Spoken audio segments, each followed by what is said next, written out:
الحمد لله والصلاة والسلام على رسول الله وعلى آله وصحبه ومن تبعهم بإحسان إلى يوم الدين.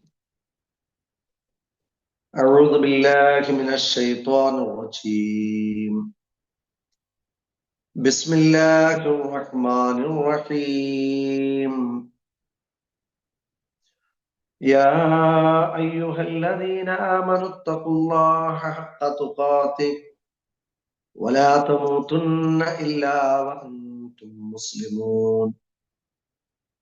بسم الله الرحمن الرحيم. إذ تستغيثون ربكم فاستجاب لكم أني ممدكم بألف من الملائكة مردفين.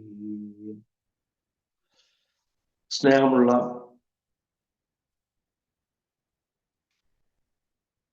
സഹോദരിമാരെ, ശ്രോതാക്കളെ, സർവശക്തനായ അല്ലാഹുവിന്റെ എല്ലാവിധ അനുഗ്രഹങ്ങളും സദാ നമ്മിലെല്ലാം വർഷിക്കുമാറാവട്ടെ.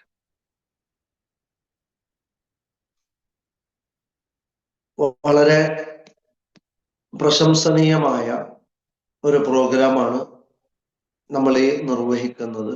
റമളാനിന് മുമ്പ് ജനങ്ങൾക്ക് കൃത്യമായ അറിവും വെളിച്ചവും റമളാനിനെ കുറിച്ച് ലഭിക്കുന്നതിന് വേണ്ടി, അവരുടെ കുറ്റമറ്റ ഒരു വ്രതം അനുഷ്ഠിക്കുന്നതിന് വേണ്ടി ഇത്തരം ഒരു പ്രോഗ്രാം സംഘടിപ്പിച്ചു എന്നുള്ളത് അള്ളാഹു ഈ സദുദ്യമത്തെ സ്വീകരിക്കുമാറാവട്ടെ.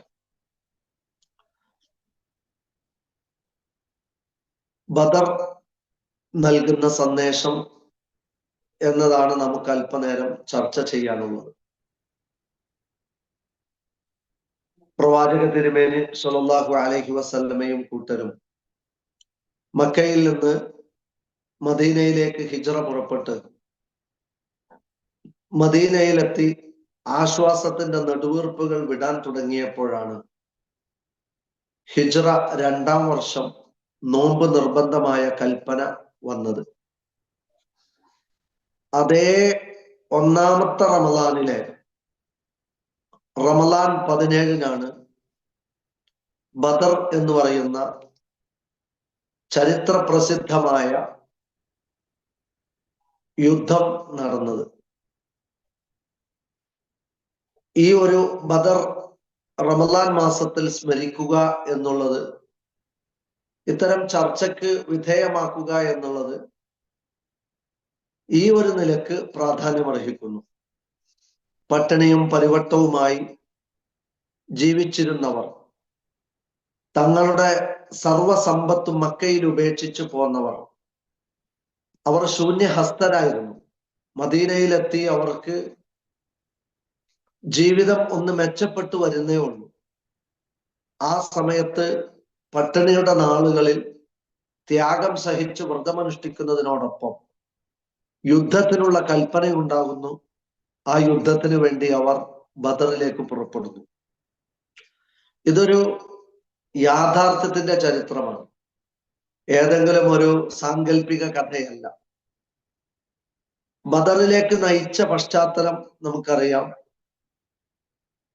പ്രവാചക തിരുമേനി സ്വല്ലല്ലാഹു അലൈഹി വസല്ലമയും അദ്ദേഹത്തിന്റെ പ്രിയപ്പെട്ട സതീർത്ഥ്യരും മക്കയിൽ നിന്ന് മദീനയിലേക്ക് പലായനം ചെയ്യുമ്പോൾ അവരുടെ കൈകളിലുള്ള മുഴുവൻ സമ്പത്തും അവർക്ക് ആ മക്കയിൽ ഉപേക്ഷിക്കേണ്ടി വരികയാണ്.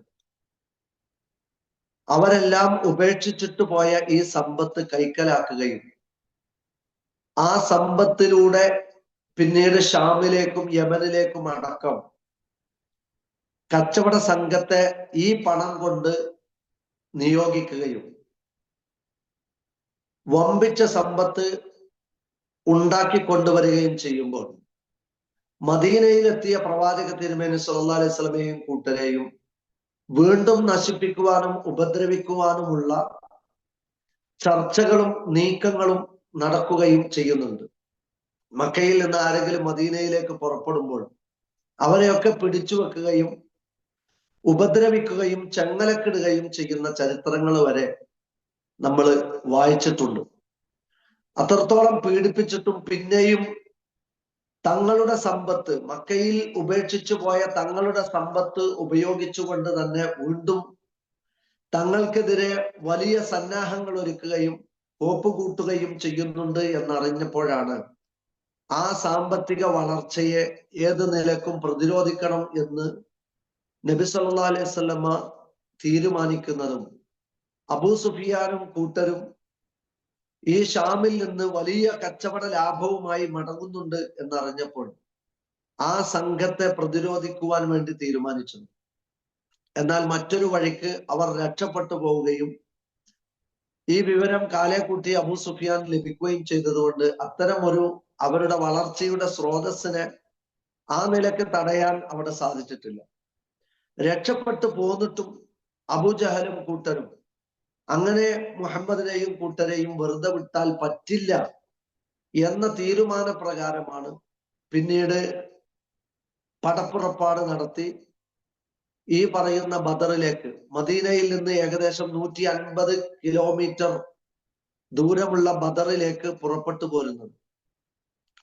ഈ സമയത്ത് റസൂൽ സല്ലല്ലാഹു അലൈഹി വസല്ലമക്ക് അബൂജഹലും കൂട്ടരും യുദ്ധത്തിനുള്ള സന്നാഹങ്ങൾ ഒരുക്കുന്നുണ്ട് എന്ന അറിവ് കിട്ടിയപ്പോൾ എന്ത് ചെയ്യണം എന്ന് തീരുമാനിക്കുന്നതിന് വേണ്ടിയിട്ടും ഈ ഒരു പ്രതിസന്ധി ഘട്ടത്തിൽ എങ്ങനെ മുന്നോട്ട് പോകണം എന്ന് തീരുമാനിക്കുന്നതിന് വേണ്ടിയിട്ടും സ്വഹാബത്തിനെ വിളിച്ചു ചേർക്കുന്നതും ചർച്ച ചെയ്യുന്നതും അവരുടെ ഇംഗിതം മനസ്സിലാക്കി അവരോട് യുദ്ധത്തിനുള്ള പടയൊരുക്കം നടത്താൻ ആവശ്യപ്പെടുന്നതും.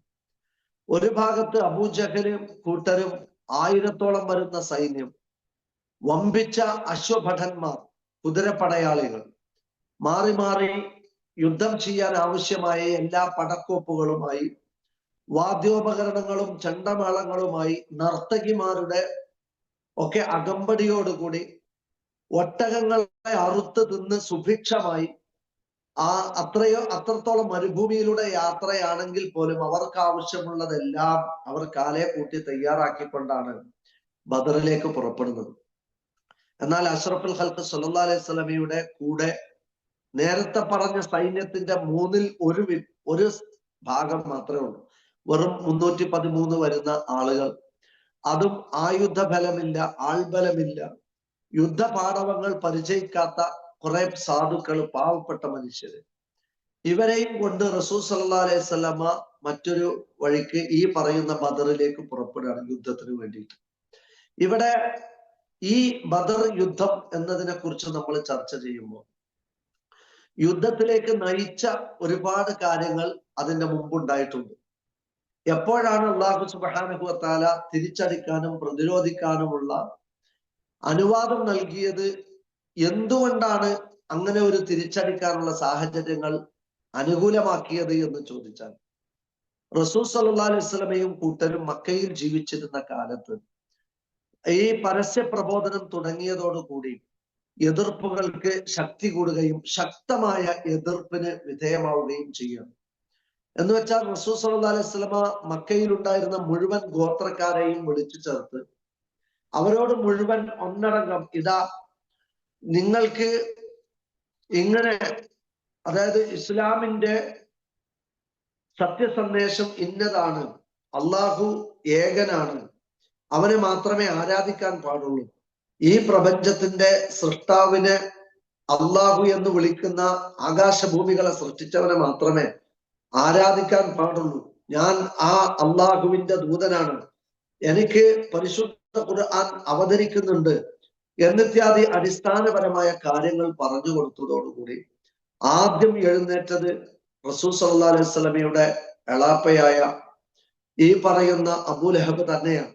എന്നിട്ട് തന്റെ തോൾമുണ്ടെടുത്ത് കൊടഞ്ഞ് അവിടെ നിന്ന് തബ്ബല്ലക്, നിനക്ക് നാശം, അലിഹാദ ജമാഅത്തന, ഇതിനു വേണ്ടിയാണോ നീ ഞങ്ങളിവിടെ ഒരുമിച്ച് കൂട്ടിയത്? എല്ലാവരും സാഗൂതം ശ്രദ്ധിക്കുന്ന ആ ഒരു ക്ലാസ്, ആ പ്രവാചകന്റെ പ്രസംഗം. പക്ഷെ അതിന് വിഘ്നമിട്ട് ആദ്യത്തെ തൗഹീദിനെതിരെയുള്ള ശബ്ദം പുറപ്പെടുവിച്ചത് ഈ പറയുന്ന അബൂലഹബാണ്. എന്നിട്ട് ഫറഖ്ത ബൈന ജമാഅത്തിന, ഞങ്ങളുടെ ഈ പറയുന്ന സമുദായത്തിൽ, ഞങ്ങളുടെ ഈ സമൂഹത്തിൽ നീ ഭിന്നിപ്പുണ്ടാക്കുകയാണ് എന്ന് പറഞ്ഞ് സത്യം പറഞ്ഞു കൊടുത്ത പ്രവാചകനെ കുറ്റവാളിയാക്കുകയും പൊതുബോധം മുഴുവൻ പ്രവാചകനെതിരെ തിരിച്ചുവിടുകയും ചെയ്ത ആദ്യത്തെ തൗഹീദിനെതിരെ ഉയർന്ന ശബ്ദം ലോകാവസാനം വരെയുള്ള മനുഷ്യർ വിശ്വാസികൾ പാരായണം ചെയ്യുമാറ് തബ്ബത് യദാ അബീ ലഹബിൻ വതബ്ബ് എന്ന സൂറത്തിന്റെ അവതരണത്തിന് ഇത് കാരണമാവുകയും ചെയ്തു. ഞാൻ ഓർമ്മപ്പെടുത്തുന്നത് അവിടെ നിന്ന് തുടങ്ങിയതാണ് എതിർപ്പുകളുടെ മാലപ്പടക്കം. പ്രവാചക തിരുമേനി സ്വല്ലല്ലാഹു അലൈഹി വസല്ലമയെ സൈദ്ധാന്തികമായി ആശയം കൊണ്ട് നേരിടാൻ കഴിയില്ല എന്ന് മനസ്സിലാക്കിയ ശത്രുക്കൾ കയ്യാങ്കളിയിലേക്കും ശാരീരികമായ ഉപദ്രവത്തിലേക്കും എത്തിപ്പെടുകയാണ്. എത്രത്തോളം എന്ന് വെച്ചാൽ ശ്വാസം മുട്ടിച്ച് വെള്ളത്തിലേക്ക് തല താഴ്ത്തി കൊന്നുകളയുന്ന സാഹചര്യങ്ങൾ, ചെങ്ങലക്കിട്ട് ക്രൂരമായി ചാട്ടവാറുകൊണ്ട് മർദ്ദിക്കുന്ന സാഹചര്യങ്ങൾ, അതിനുമപ്പുറത്ത് മണൽക്കാട്ടിൽ മലർത്തിക്കിടത്തി കൈകാലുകൾ ബന്ധിച്ച് പാറക്കല്ല് നെഞ്ചിൽ കയറ്റിവെച്ച് ചുട്ടുകൊള്ളുന്ന മരുഭൂമിയിലൂടെ വലിച്ചിഴച്ച് ശരീരത്തിലെ തൊലി മാംസമടക്കം വേവുമാറ് ശാരീരികമായി നിരന്തരം ഈ പറയുന്ന നിലക്ക് ഉപദ്രവിക്കപ്പെടുന്ന സാഹചര്യങ്ങൾ, ശരീരത്തിന്റെ മർമ്മഭാഗത്തേക്ക് ചുട്ടുപഴുപ്പിച്ച കമ്പിയെടുത്ത് കുത്തി വേദനിപ്പിക്കുന്ന സാഹചര്യങ്ങൾ, ഇങ്ങനെ എത്രയോ കരളലിയിക്കുന്ന ചരിത്ര സംഭവങ്ങൾ. ആ സംഭവങ്ങളിലെല്ലാം തളരാതെ പ്രയാസം ഈ അനുഭവിച്ചുകൊണ്ട് മരണം വരിച്ചവർ, അങ്ങനെ പ്രവാചകന്റെ എത്രയോ പ്രിയപ്പെട്ട സതീർത്ഥ്യർ കൊലക്കത്തിക്കിരയായി, കൊലപാതകത്തിനിരയായി, പീഡനങ്ങൾക്കിരയായി പ്രയാസപ്പെടുന്ന സാഹചര്യം. അവസാനം റസൂലുള്ളാഹി സ്വല്ലല്ലാഹു അലൈഹി വസല്ലമയെ പല നിലക്കും ഉപദ്രവിച്ചിട്ടുണ്ട്. പ്രവാചകൻ കഅബയുടെ പരിസരത്ത് വെച്ച് ജനങ്ങളോട് വിളിച്ചു പറയുന്ന സമയത്ത് അടിച്ച് പ്രവാചക തിരുമേനിയുടെ ബോധം പോയി. ഉടനെ വിവരമറിഞ്ഞ് ഒരു ജൂതപ്പെണ്ണിൽ നിന്ന് വിവരമറിഞ്ഞ അബൂബക്കർ റളിയല്ലാഹു അൻഹു ഓടി വന്ന് പ്രവാചകനെ പ്രതിരോധിക്കാൻ ശ്രമിക്കുന്നതിനിടയിൽ അദ്ദേഹത്തിന് മടികിട്ടി. രണ്ടുപേരും പിന്നീട് ബെഡിലായി പോകുന്ന സാഹചര്യങ്ങളും ചരിത്രങ്ങളും ഒക്കെ നമുക്ക് കാണാൻ പറ്റും. ശാരീരിക മർദ്ദനങ്ങൾ ക്രൂരമായിട്ട്. അതിന്റെ അവസാന ഘട്ടമായിരുന്നു നബി സല്ലല്ലാഹു അലൈഹി വസല്ലമയെ കൊല്ലുക എന്നുള്ള തീരുമാനം. അതിനു വേണ്ടിയിട്ടാണ് മക്കയിലെ പല ഗോത്രങ്ങളിലെയും ആയുധാഭ്യാസികളായ 10-25ഓളം വരുന്ന ആളുകളെ നബി സല്ലല്ലാഹു അലൈഹി വസല്ലമയുടെ വീട് വളയുന്ന രീതിയിൽ ആയുധം കൊടുത്ത് അവർ വീട് വളയാണ്. അങ്ങനെ അഷ്റഫുൽ ഖൽഖിനെ കൊല്ലാൻ അവർ തീരുമാനിക്കുക. അവിടെ നിന്നാണ് നബി സല്ലല്ലാഹു അലൈഹി വസല്ലമ അബൂബക്കറിന്റെ കൂടെ യാത്ര പുറപ്പെടുന്നതും പിന്നീട് സൗർ ഗുഹയിൽ പതിഞ്ഞിരിക്കുന്നതും 3 ദിവസത്തോളം അവിടെ പ്രയാസപ്പെട്ട് ഭയന്ന് അള്ളാഹുണ്ട് എന്ന സമാധാനത്തില് പതുങ്ങിയിരിക്കുന്നതും, അങ്ങനെയുള്ള ആ ചരിത്ര സംഭവങ്ങൾ. പിന്നീട് സുറാഖത്ത് പിന്നാലെ കൂടുന്നതും മണലിലെ പൂഴിയിൽ താഴ്ന്നു പോകുന്നതും, ആ സമയത്ത് റസൂൽ സല്ലല്ലാഹു അലൈഹി വസല്ലം അവിടെ നിന്ന് രക്ഷപ്പെട്ട് പിന്നീട് മദീനയിലെത്തുന്നതും, മദീനയിൽ എത്തിയിട്ടും നബി സല്ലല്ലാഹു അലൈഹി വസല്ലമയും കൂട്ടരെയും ഉപദ്രവിക്കുന്നതുമായ ഒരുപാട് സംഭവങ്ങൾ നമുക്കതിൽ കാണാൻ പറ്റും. ഇങ്ങനെയുള്ള പീഡനങ്ങൾ ഒരുപാട് നബി സല്ലല്ലാഹു അലൈഹി വസല്ലമയുടെ, ഇപ്പൊ സുബയ്യ ബീവിനെയാണ് ഞാൻ നേരത്തെ പറഞ്ഞ ശരീരത്തിലേക്ക് മർമ്മഭാഗത്തേക്ക് കുന്തം കൊണ്ട് കുത്തി നോവിച്ചു വേദനിപ്പിക്കുന്നത്. എന്താ ചെയ്ത തെറ്റ്? അള്ളാഹുവിനെ മാത്രമേ ആരാധിക്കാൻ പാടുള്ളൂ. ആകാശം സൃഷ്ടിച്ച, ഭൂമി സൃഷ്ടിച്ച, ചന്ദ്രനെ സൃഷ്ടിച്ച, നക്ഷത്രങ്ങൾ സൃഷ്ടിച്ച, മനുഷ്യനെ സൃഷ്ടിച്ച, മൃഗങ്ങളെ സൃഷ്ടിച്ച, സസ്യങ്ങളെ സൃഷ്ടിച്ച അള്ളാഹിനെ മാത്രമേ ആരാധിക്കാൻ പാടുള്ളൂ എന്ന പ്രാപഞ്ചികമായ സത്യം അംഗീകരിച്ചതിന്റെ പേരിലാണ് ഈ പറയുന്ന ഉപദ്രവങ്ങളും പീഡനങ്ങളും ഒക്കെ അനുഭവിക്കേണ്ടി വരുന്നത്. അങ്ങനെ അവിടുന്ന് മദീനയിലെത്തി. മദീനയിൽ പിന്നീട് ഒരു കരാറിലേർപ്പെട്ട് ഒരു രാഷ്ട്രത്തിന്റെ സ്വഭാവത്തിലേക്ക് അവർ എത്തി. ഒരു കെട്ടുറപ്പ് വന്ന് ഒരു തലവൻ, ഒരു നേതൃത്വം ഉണ്ടായി. ആ നേതൃത്വത്തിന് കീഴിൽ എല്ലാവരും, ഇപ്പൊ അവിടെയുള്ള ജൂതന്മാരും ക്രിസ്ത്യാനികളുമായിട്ടൊക്കെ നബി സല്ലല്ലാഹു അലൈഹി വസല്ലം അലയൻസിലെത്തുകയും കരാറിൽ ഏർപ്പെടുകയും പൊതുശത്രുവിനെതിരെ ഒന്നിച്ചു നിൽക്കണം എന്ന് അവരുമായി കരാറിലും നയതന്ത്ര ബന്ധങ്ങളൊക്കെ രൂപീകരിക്കുകയൊക്കെ ചെയ്തിട്ടതിന് ശേഷമാണ് ആക്രമിക്കപ്പെടുന്നവർക്ക് തിരിച്ച് ആക്രമിക്കാനും യുദ്ധം ചെയ്യാനും അനുവാദം നൽകപ്പെട്ടിരിക്കുന്നു എന്ന വചനം ഇറങ്ങുന്നത്. അപ്പൊ ഇതിന് നമ്മൾ മനസ്സിലാക്കേണ്ടത് എന്താ വെച്ചാൽ, ന്യൂനപക്ഷമായി നിൽക്കുന്ന, ആയുധബലവും അംഗബലവും ഇല്ലാത്ത ഒരു സാഹചര്യത്തിൽ ഒരിക്കലും ഒരു സമുദായത്തെ അപകടത്തിലേക്ക് എടുത്തെറിയുന്ന രൂപത്തിൽ പ്രതിരോധം അപരാധമല്ല തുടങ്ങിയ വാക്കുകളൊക്കെ പറഞ്ഞ് വൈകാരികമാക്കി ശത്രുക്കൾ എന്ത് ലക്ഷ്യമാണോ ഉദ്ദേശിക്കുന്നത് ആ ലക്ഷ്യത്തിലേക്ക് സ്വയം ആത്മഹത്യാപരമായി നിന്നുകൊടുക്കുന്ന അവിവേകം പാടില്ല എന്ന് നമുക്ക് ഈ സംഭവങ്ങളിൽ നിന്നൊക്കെ കാണാൻ പറ്റും. റഖൂസികളും ത്വായികളും നസ്വറാക്കളും യഹൂദികളും മജൂസികളും മുശ്രിക്കുകളും അടക്കമുള്ള ബഹുസ്വര സമൂഹത്തിലാണ് റസൂൽ സല്ലല്ലാഹു അലൈഹി വസല്ലമയും കൂട്ടരും മക്കയിൽ ജീവിച്ചിരുന്നത്. ആ സമയത്ത് അവിടെ ന്യൂനപക്ഷമായി നിന്നിരുന്ന ഒരു കാലമാണ്. എന്തുകൊണ്ടാണ് അവിടെ യുദ്ധത്തിന് അനുവാദം കൊടുക്കാതിരുന്നത്? ഒന്ന്, എല്ലാ വീടുകളിലും യുദ്ധം അരങ്ങേറുമായിരുന്നു. മുഫസ്സിറുകൾ ഈ ആയത്തിന്റെ പശ്ചാത്തലത്തിൽ അത് ചർച്ച ചെയ്യുന്നുണ്ട്. അതായത് ശത്രുക്കൾ കയറി നിരങ്ങി മുസ്ലിം സമുദായത്തെ പൂർണ്ണമായും ഉച്ചാടനം ചെയ്യാൻ അവർക്ക് സാധിക്കുമായിരുന്നു. രണ്ട്, അവരുടെ ഈ പറയുന്ന ആളുകളെയൊക്കെ യുദ്ധത്തിലേക്ക് വിളിക്കുന്നതിന് മുമ്പ് അവരുടെ അഖീദയും അവരുടെ വിശ്വാസവും ദൃഢമാവുകയും അത് പൂർണ്ണമായും അള്ളാഹുവിനെ കുറിച്ച് അവർ പഠിച്ച് മനസ്സിലാക്കുകയും ചെയ്യുന്ന ഒരു പരിപൂർണ തലത്തിലേക്ക് ആദർശപരമായ ഒരു കൗമ എത്തിയിട്ടില്ല. അപ്പൊ ആ ഒരു തുടക്ക കാലഘട്ടത്തില് ഒരു കാരണവശാലും ഇത്തരത്തിൽ അറിവ് പൂർണ്ണമാവാതെ അള്ളാഹിനെ കുറിച്ച് പൂർണ്ണമായും ബോധ്യപ്പെടാത്ത ഒരു സാഹചര്യത്തിൽ ഇത്തരം പ്രവർത്തനങ്ങൾ കൊണ്ട് അത് പൂർണ്ണമായും, അതായത് വിജയിക്കുന്നത് വരെ ക്ഷമയോടുകൂടി പിടിച്ചു നിൽക്കാൻ ഒരു പക്ഷെ സാധിച്ചു എന്ന് വരില്ല. അപ്പൊ അതുകൊണ്ട് വളരെ വിവേകത്തോടു കൂടിയാണ് ഇസ്ലാം ഇതിനെ സമീപിച്ചിട്ടുള്ളത്. മദീനയിലെത്തി അറിവ് വളർന്ന് വിശ്വാസ രംഗത്ത് ദൃഢമായ കാഴ്ചപ്പാടുകൾ വന്ന് ഒരു സമൂഹം അവിടെ രൂപപ്പെട്ട് കെട്ടുറപ്പുള്ള ഒരു നാടും ഒരു രാജ്യവും രൂപപ്പെട്ട് ഒരു ഭരണാധികാരിയുടെ കീഴിൽ ഒരു കൗമ വന്ന സാഹചര്യത്തിലാണ് അവരോട് യുദ്ധം ചെയ്യാനുള്ള അനുവാദം ലഭിക്കുന്നത്. അത് പ്രകാരമാണ് പിന്നീട് ഈ പറയുന്ന ബദറിലേക്ക് പുറപ്പെടുന്നത്. ഈ ബദർ ചർച്ച ചെയ്യുമ്പോൾ ബദർ നമുക്ക് നൽകുന്ന കുറെ സന്ദേശങ്ങളും കുറെ പാഠങ്ങളുണ്ട്. ആരൊക്കെ തമ്മിലാണ് ഈ യുദ്ധം എന്നുള്ളത് ബദർ യുദ്ധവുമായി ബന്ധപ്പെട്ടിട്ട് നമ്മൾ ചിന്തിക്കേണ്ടതാണ്.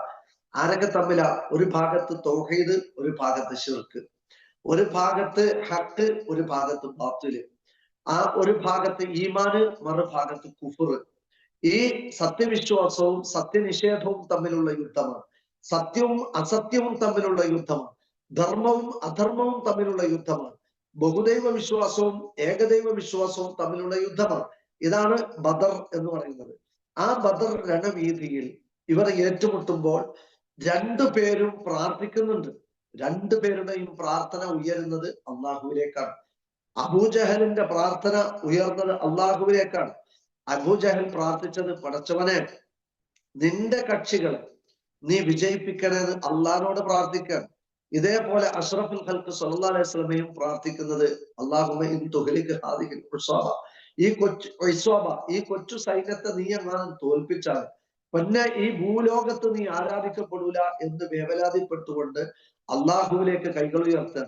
ഈ രണ്ട് പ്രാർത്ഥനകളും ഉയർന്നത് അള്ളാഹുവിലേക്കായിട്ട് പോലും എന്തുകൊണ്ടാണ് ഒന്ന് ധർമ്മവും ഒന്ന് അധർമ്മവും, ഒന്ന് സത്യവും ഒന്ന് അസത്യവും, ഒന്ന് തൗഹീദും ഒന്ന് ശിർക്കുമായത്?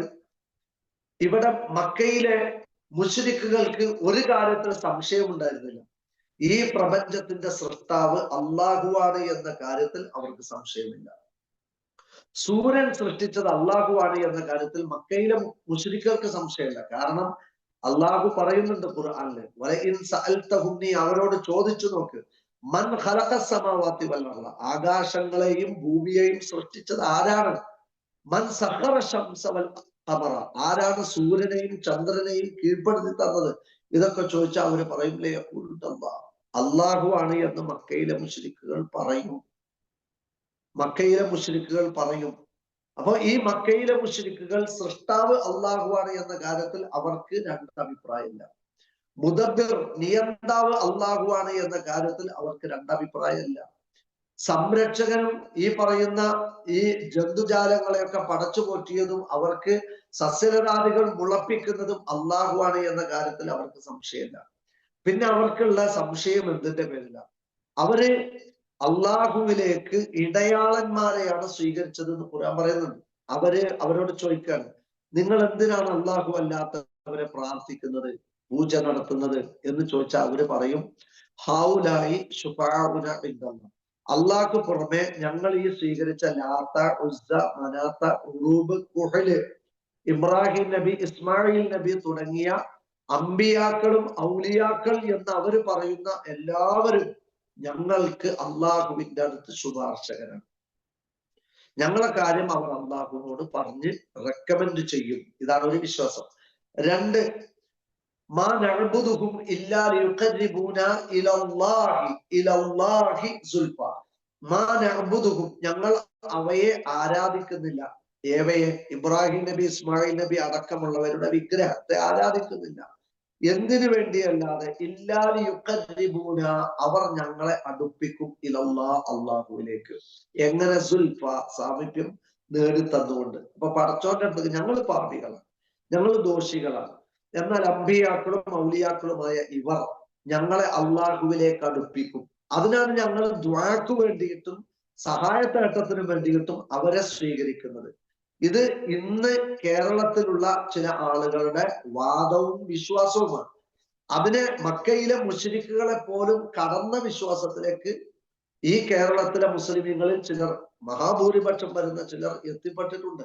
കാരണം യുദബ്ബിറുൽ അംറ മിനസ് സമാ, ആകാശ ലോകത്ത് നിന്ന് കാര്യങ്ങളെ നിയന്ത്രിക്കുന്നവൻ അള്ളാഹുവാണ് എന്ന് സൂറത്തു സജദയിലൂടെ പഠിപ്പിക്കപ്പെട്ടിട്ടും മുദബ്ബിറുൽ ആലം എന്ന് പറയുന്നതും പടച്ചവൻ എന്ന് പറയുന്നതും അള്ളാഹു അനല്ലാഹ് എന്ന് വരെ പറഞ്ഞിട്ടുണ്ടെന്നാണ് ഈ പറയുന്ന ഈ ഔലിയാക്കളെ കുറിച്ച് കേരളത്തിലെ ചില ആളുകൾ പറഞ്ഞുകൊണ്ടിരിക്കുന്നത്.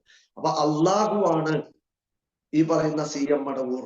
അതേപോലെ തന്നെ പടച്ചോനാണ്. അതുപോലെ CM മടവൂർ അറിയാതെ ഒരു ഇല പോലും ഇവിടെ വീഴുന്നില്ല.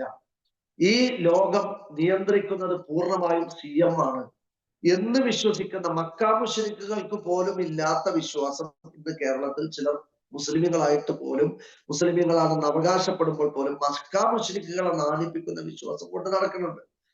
ഇവിടെ എന്തായിരുന്നു ഇവരുടെ ന്യായം?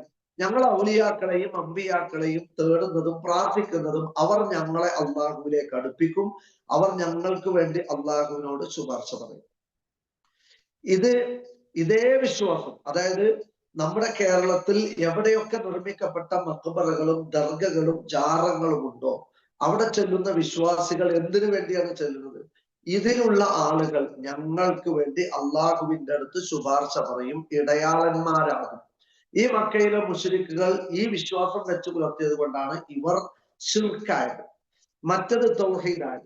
രണ്ടുപേരും പ്രാർത്ഥിച്ചത് അള്ളാഹുവിലേക്കാണ്. പക്ഷെ ഇലാഹുകളെ, വേറെയും ഇലാഹുകളെ, അമ്പിയ ഔലിയാക്കൾ അടക്കമുള്ള ഇലാഹുകളെ നെഞ്ചിൽ പ്രതിഷ്ഠിക്കുന്ന വിശ്വാസമുള്ളവരാണ് അബൂജഹൽ അടക്കമുള്ള ആളുകൾ. മറുഭാഗത്ത് അഷ്റഫുൽ ഖൽഖ് അള്ളാഹു മാത്രമാണ് റസൂൽ സല്ലല്ലാഹു അലൈഹി വസല്ലമക്കുള്ളത്. കാരണം അത് ഖുർആനിന്റെ ആശയമാണ്. ഇയ്യാക, നിന്നെ മാത്രം നഅ്ബുദു, ഞങ്ങൾ ആരാധിക്കുന്നു. വ ഇയ്യാക, നിന്നോട് മാത്രം നസ്തഈൻ, ഞങ്ങൾ സഹായം തേടുന്നു. അപ്പൊ അള്ളാഹുവെ നിന്നോട് മാത്രമേ ഞങ്ങൾ സഹായം തേടുള്ളൂ എന്നുള്ളതാണ് ഒരു ഭാഗത്ത് ബദറിൽ ഏറ്റുമുട്ടുമ്പോ. മറുഭാഗത്ത് അള്ളാഹുവിലേക്ക് ഇടയാളന്മാരെ സ്വീകരിച്ചവരാണ് മറുഭാഗത്ത്. ഇവർ തമ്മിലാണ് യുദ്ധം. അതുകൊണ്ടാണ് തൗഹീദും ശിർക്കും തമ്മിലാണ് യുദ്ധം എന്ന് പറഞ്ഞത്. യൗമൽ തഖൽ ജംആൻ, ഖുർആൻ പറഞ്ഞത് രണ്ട് സംഘങ്ങളും ഏറ്റുമുട്ടിയ ദിവസം. എന്താണ് അവരുടെ യൗമൽ ഫുർഖാൻ, സത്യവും അസത്യവും ധർമ്മവും അധർമ്മവും വേറിട്ട ദിവസം. അപ്പൊ അതാണ് ബദറിനെ കുറിച്ച് ഖുർആൻ പറഞ്ഞത്. സത്യവും അസത്യവും തമ്മിലുള്ള സംഘട്ടനമായിരുന്നു, ധർമ്മവും അധർമ്മവും തൗഹീദും ശിർക്കും തമ്മിലുള്ള സംഘട്ടനമായിരുന്നു ബദറിൽ നടന്നത് എന്നാണ്. അപ്പൊ ആ യുദ്ധത്തിന്റെ പശ്ചാത്തലം നമ്മൾ മനസ്സിലാക്കുക, ആരൊക്കെ തമ്മിലാണ് യുദ്ധം ചെയ്യുന്നത് എന്ന് നമ്മൾ മനസ്സിലാക്കുക. ഇനി ഈ യുദ്ധത്തിലേക്ക് അവർ പുറപ്പെട്ടു എന്നറിഞ്ഞപ്പോൾ ബദർ നമുക്ക് നൽകുന്ന മറ്റൊരു പാഠമുണ്ട്. അത് മറ്റൊന്നുമല്ല, റസൂൽ സല്ലല്ലാഹു അലൈഹി വസല്ലമ ഔസുകാരെയും ഖസ്റജുകാരെയും അൻസ്വാരികളും മുഹാജിറുകളുമായ ആളുകളെ മുഴുവൻ വിളിച്ചു കൂട്ടിയിട്ട് പറഞ്ഞു, ഇതാ അല്ലാഹു സുബ്ഹാനഹു വ തആല യുദ്ധത്തിനുള്ള ആഹ്വാനം നൽകിയിട്ടുണ്ട്. എന്തു ചെയ്യണം. ഇതാണ് ഒരു നിർണായക നിമിഷത്തിൽ പോലും തങ്ങളുടെ സമൂഹത്തിലുള്ള എന്തൊരു പ്രധാനപ്പെട്ട കാര്യങ്ങൾ ഉണ്ടെങ്കിലും അത് അവരവരുടെ കൂടെയുള്ളവരുമായി കൂടിയാലോചിക്കണം. ഏകപക്ഷീയമായ ഒരു തീരുമാനം എടുത്തിട്ട് എന്നെ ചോദ്യം ചെയ്യാനും ആരുമില്ല, അതുകൊണ്ട് എന്റെ മുകളിലും ആരുമില്ല, അതുകൊണ്ട് ഞാൻ പറയുന്നത് പോലെ ബാക്കിയുള്ളവർ അനുസരിച്ചാൽ മതി എന്നുള്ളതല്ല. എന്തൊരു നിർണായക കാര്യങ്ങൾ ജീവിതത്തിലോ നമ്മുടെ നാട്ടിലോ നമ്മുടെ ദീനീപരമായോ ഉണ്ടെങ്കിൽ അത് ചർച്ച ചെയ്യുക എന്നുള്ളത് അമ്രുഹും ഷൂറ ബൈനഹും, അവർക്കിടയിൽ ഏത് കാര്യങ്ങളാണെങ്കിലും ചർച്ച ചെയ്യണം എന്നുള്ളത് അള്ളാഹുവിന്റെ കൽപ്പനയാണ്.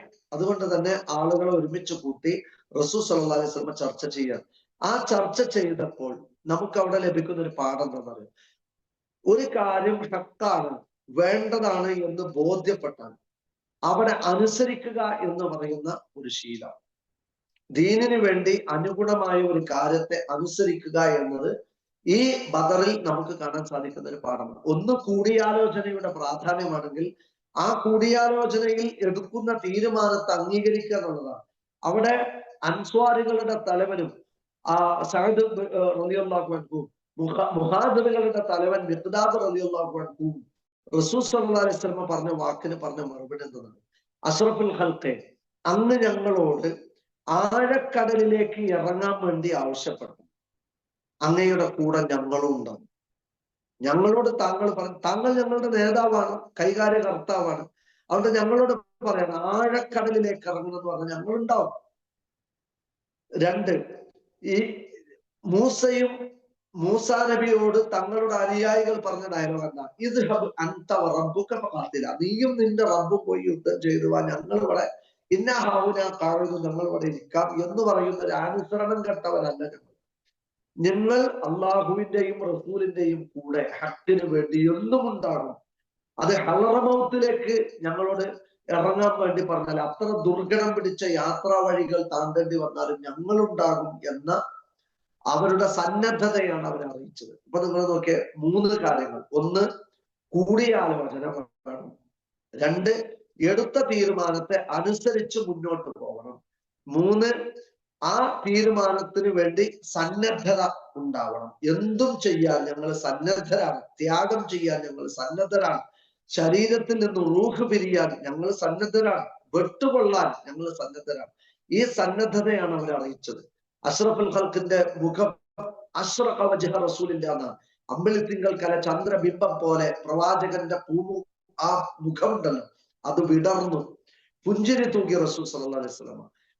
മദീനയിലെത്തി 1ാമത്തെ റമളാനിലെ നോമ്പ് കാലത്ത് യുദ്ധത്തിന് വേണ്ടി ആഹ്വാനം ഉണ്ടാകുമ്പോ ഒരു വെറുപ്പും അവരുടെ മുഖത്തില്ല. ഒരു നന്മക്ക് വിളിച്ചപ്പോ വളരെ സന്തോഷത്തോടു കൂടി, ഇഷ്ടത്തോടു കൂടി അവർ അതിന് പുറപ്പെട്ടു പോവുകയാണ്. അപ്പൊ അതുകൊണ്ട് തന്നെ നമ്മൾ ബദറിന്റെ പാഠം അന്വേഷിക്കുമ്പോൾ, ബദർ നമുക്ക് നൽകുന്ന സന്ദേശത്തെ കുറിച്ച് പഠിക്കുമ്പോൾ, അനുസരണശീലമുള്ള അണികൾ എന്നുള്ളത് ഒരു വിജയമാണ്. അനുസരണം ഇല്ലാത്തവർ, ഇപ്പൊ ഒരു കൂട്ടായ്മയാണെന്ന് വിചാരിച്ചോളൂ, ആ കൂട്ടായ്മയിൽ അനുസരണം കെട്ടവർ ഉണ്ടെങ്കിൽ ഒരിക്കലും ആ ഒരു കൂട്ടായ്മക്ക് വിജയകരമായി മുന്നോട്ട് പോകാൻ കഴിയില്ല. അതുകൊണ്ട് അനുസരണയോടുകൂടി പറയുന്ന കാര്യങ്ങളെ അംഗീകരിക്കുക. അതുകൊണ്ടാണ് നബി സല്ലല്ലാഹു അലൈഹി വസല്ലമയുടെ മുമ്പിലേക്ക് സ്ത്രീകളായ ആളുകൾ ബൈഅത്ത് ചെയ്യാൻ വേണ്ടി വന്നപ്പോ 10-11 കണ്ടീഷൻസുകൾ അള്ളാഹു വെക്കുന്നുണ്ട്. സൂറത്ത് മുംതഹിനയിൽ അത് കാണാം. ആ കണ്ടീഷനിൽ ഒരു കണ്ടീഷൻ എന്താണ്? വലാ യഅ്സീനക ബിമഅറൂഫ്, നബിയെ താങ്കൾ പറയുന്ന ഒരു നല്ല കാര്യത്തിന് അനുസരണക്കേട് കാണിക്കുകയും ബൈഅത്ത് കൊടുക്കണ്ട.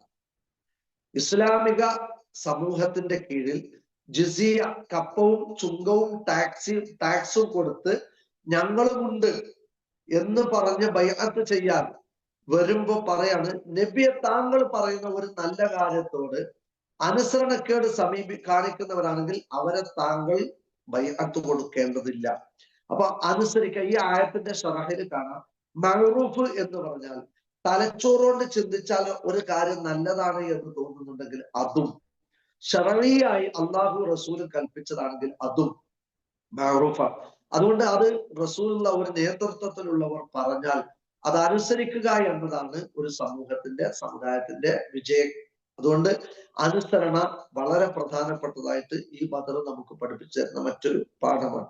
ഇതേപോലെ തന്നെ നമ്മൾ ഇഷ്ടപ്പെടുന്നത് ചിലപ്പോൾ നമുക്ക് തോന്നും അത് വേണ്ട, പക്ഷെ നമ്മൾ ഇഷ്ടപ്പെടുന്നത് ചിലപ്പോൾ നമുക്ക് ദോഷമായിരിക്കും. നമ്മൾ ഇഷ്ടപ്പെടാത്തത് ചിലപ്പോൾ നമുക്ക് ഖൈറായിരിക്കും. ഖുർആൻ അത് പറയുന്നത്, കുതിബ അലൈക്കുമുൽ ഖിതാൽ, നിങ്ങളോട് യുദ്ധം കൽപ്പിച്ചു അല്ലാഹു, വഹുവ കുറുഹുൽ ലക്കും, പക്ഷെ ചിലപ്പോൾ നിങ്ങളുടെ മനസ്സിൽ അതൊരു ഭയങ്കര പ്രയാസം. ഒരു ബുദ്ധിമുട്ടും, ഇനിയിപ്പോ പോണല്ലേ, അല്ലെങ്കിൽ ഇനിയിപ്പോ വെയില് കൊള്ളണല്ലേ, എപ്പോഴാണ് ഇതൊക്കെ തീരുക, ജയിക്കോ തോൽക്കോ വെട്ടുകൊള്ളോ, കുടുംബത്തോട് യാത്ര പറയണ്ടേ, വൈഫിനോട് പറയണ്ടേ, മക്കളിനി കാണാൻ കഴിയോ, കച്ചവടമൊക്കെ എന്താവും, ഈത്തപ്പന മരങ്ങളൊക്കെ പൂത്തു നിൽക്കുകയാണ്, പഴുത്തു നിൽക്കുകയാണ്, ഈ സമയത്ത് പോകാൻ കഴിയോ, ഇങ്ങനെ 100 കൂട്ടം പ്രശ്നങ്ങളാൽ നിങ്ങൾക്കൊരു പക്ഷെ അരോചകമായി തീർന്നാലും നിങ്ങൾക്ക് വെറുപ്പ് തോന്നുന്നതിൽ ചിലപ്പോൾ നിങ്ങൾക്ക് ഹൈറുണ്ടാവും. അതല്ല, ചിലപ്പോൾ നിങ്ങൾക്ക് ഇഷ്ടപ്പെടുന്നത് കുറുഹുല്ലക്കും, നിങ്ങൾ ഇഷ്ടപ്പെടുന്നത് ചിലപ്പോൾ നിങ്ങൾക്ക് ഷർറായിരിക്കും, നിങ്ങൾ ഇഷ്ടപ്പെടുന്നതായിരിക്കൂല ചിലപ്പോൾ നിങ്ങൾക്ക് ഹൈറായിട്ടുണ്ടാവും. അപ്പൊ അതുകൊണ്ട് അള്ളാഹു റസൂലും പറഞ്ഞതാണോ അത് അംഗീകരിക്കുക, ഇഷ്ടപ്പെട്ടാലും ഇഷ്ടപ്പെട്ടില്ലെങ്കിലും അങ്ങനെ അംഗീകരിച്ചാൽ നിങ്ങൾക്ക് അതിൽ ഒരുപാട് ഹൈറുണ്ടാകും എന്നത് ബദറിനെ കുറിച്ച് ഖിതാലിനെ ചൂണ്ടി അള്ളാഹു സുബ്ഹാനഹു വ തആല പറഞ്ഞതാണ്. ഇതുപോലെ ഇനി വിശ്വാസികളുടെ കയ്യിലുള്ള ആയുധം എന്താണ്? അവരുടെ കയ്യിൽ മാറി മാറി യുദ്ധം ചെയ്യാനുള്ള പടപ്പുകോപ്പുകളോ സംവിധാനങ്ങളോ ഒന്നുമില്ല. അവരുടെ കൈകളിൽ ഈ പറയുന്ന ഒരു അംഗബലവുമില്ല. പക്ഷെ അവരുടെ കയ്യിൽ ഒന്നുണ്ട്, അത് ഈമാനാണ്. അള്ളാഹു ഉണ്ട്, അള്ളാഹു ഏകനാണ്, അള്ളാഹുവാണ് ഞങ്ങളൊക്കെ പടച്ചത്, ഞങ്ങളൊക്കെ പോറ്റുന്നതും അള്ളാഹുവാണ്, ഞങ്ങളെ സംരക്ഷിക്കുന്നതും അള്ളാഹുവാണ്, അതുകൊണ്ട് ഞങ്ങളുടെ ആരാധന അള്ളാഹുവാണ്. ആ അള്ളാഹുവിന് പറയപ്പെട്ട എല്ലാ ഗുണവിശേഷണങ്ങളിലും അവൻ ഏകനാണ്. ഈ ഈമാൻ ഹൃദയത്തിൽ നിറഞ്ഞു നിൽക്കുന്ന ഒരു വിശ്വാസി ആ പറയുന്ന വിശ്വാസത്തോടു കൂടി യുദ്ധവീതിയിലേക്ക് പോകുക എന്ന ആയുധം മാത്രമാണ് അവരുടെ കയ്യിലുണ്ടായിരുന്നത്. അതുകൊണ്ടാണ് അൻതുമുൽ അഅലൗന ഇൻ കുൻതും മുഅ്മിനീൻ. നമ്മളിങ്ങനെ OBC പട്ടികയിൽപ്പെട്ട അതർ ബാക്ക്വേർഡ് കമ്മ്യൂണിറ്റി കൂട്ടത്തിൽ എണ്ണപ്പെട്ട മുസ്ലിം പേരുള്ളവരായതുകൊണ്ട് ഒരിക്കലും നമുക്ക് ഒരു വിജയവും ലഭിക്കാൻ പോകുന്നില്ല. നമ്മൾ ആദ്യം മനസ്സിലാക്കേണ്ട, ഒരു വിശ്വാസിയാകുമ്പോഴാണ്, സ്വച്ഛതയും തെളിമയുള്ള ഈമാൻ ആർജിക്കുമ്പോഴാണ് അവർക്ക് എന്ത് ചെയ്യാൻ പറ്റുക, അള്ളാഹുവിന്റെ സഹായം കിട്ടുള്ളൂ. ഖുർആൻ അത് പറഞ്ഞിട്ടുണ്ട്, അള്ളാഹു നിങ്ങളെ സഹായിക്കാമെങ്കിൽ പിന്നെ നിങ്ങളെ തോൽപ്പിക്കാൻ വേറെ ആരുമില്ല. പക്ഷെ ആ അള്ളാഹു നിങ്ങളെ കൈയൊഴിഞ്ഞാൽ പിന്നെ നിങ്ങളെ ജയിപ്പിക്കാൻ പറ്റുന്ന വേറെ ആരുമില്ല. അതുകൊണ്ട് അള്ളാഹു നിങ്ങളെ ജയിപ്പിക്കണം, നിങ്ങളെ സഹായിക്കണമെങ്കിൽ നിങ്ങളുടെ ഹൃദയത്തിൽ ഈമാൻ വേണം. ഈമാൻ ഉള്ളവരെ സഹായിക്കാനേ അള്ളാഹു ഏറ്റിട്ടുള്ളൂ. അപ്പൊ ഒരു മുസ്ലിം രാഷ്ട്രത്തെ ഒന്നടങ്കം വന്നിട്ട് ശത്രുക്കൾ ക്രൂരമായി ഉപദ്രവിക്കുകയാണ് വിചാരിച്ചു.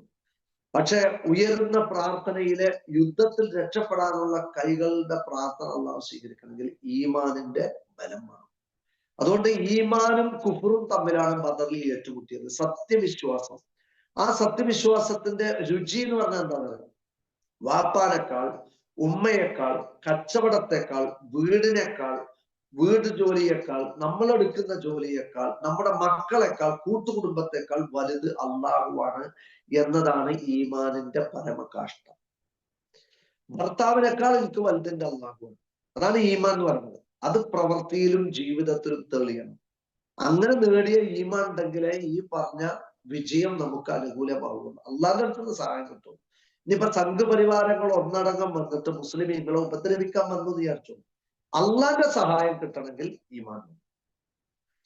ആ ഈമാൻ എന്ന് പറഞ്ഞാൽ വാപ്പാനേക്കാളും എനിക്ക് വലുത്, കാമുകിയേക്കാൾ എനിക്ക് വലുതാണ്, കാമുകനേക്കാൾ എനിക്ക് വലുതാണ്, ഉമ്മയേക്കാൾ എനിക്ക് വലുതാണ്, കച്ചവടത്തെക്കാൾ, ബിസിനസിനേക്കാൾ വലുതാണ്.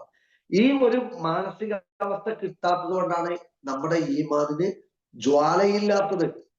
മനസ്സിലായില്ലേ? അപ്പൊ അതുകൊണ്ട് അള്ളാഹ് ഈ ഷിർക്കിനൊക്കെ വെറുക്കുന്നത്, ഒരു വ്യക്തിയെ നരകത്തിൽ നിന്ന് രക്ഷപ്പെടുത്തിയിട്ട് പിന്നെ അയക്ക് പോകാൻ ശ്രമിക്കും. ഇതേപോലെ ഷിർക്കിലേക്ക് എത്തിപ്പെടുന്നതിനെ വെറുക്കണം ഒരു വിശ്വാസി. അതാണ് ഈമാനിന്റെ തെളിമ എന്ന് പറയുന്നത്.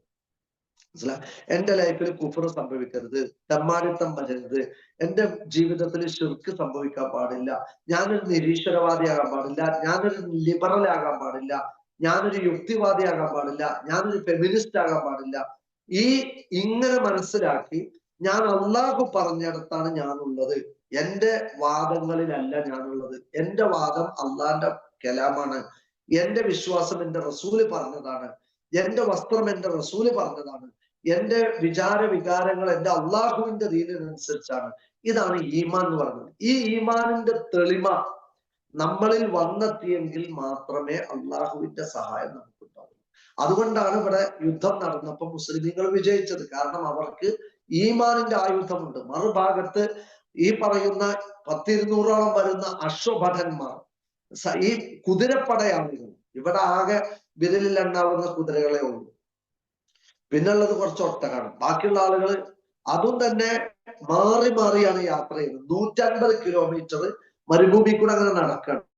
നടക്കുമ്പോ ഒരു ഒട്ടകപ്പുറത്ത് 3 ആൾക്കാർക്ക് ഒരൊട്ടകം, അങ്ങനെ ആലോചിച്ച് നോക്കി.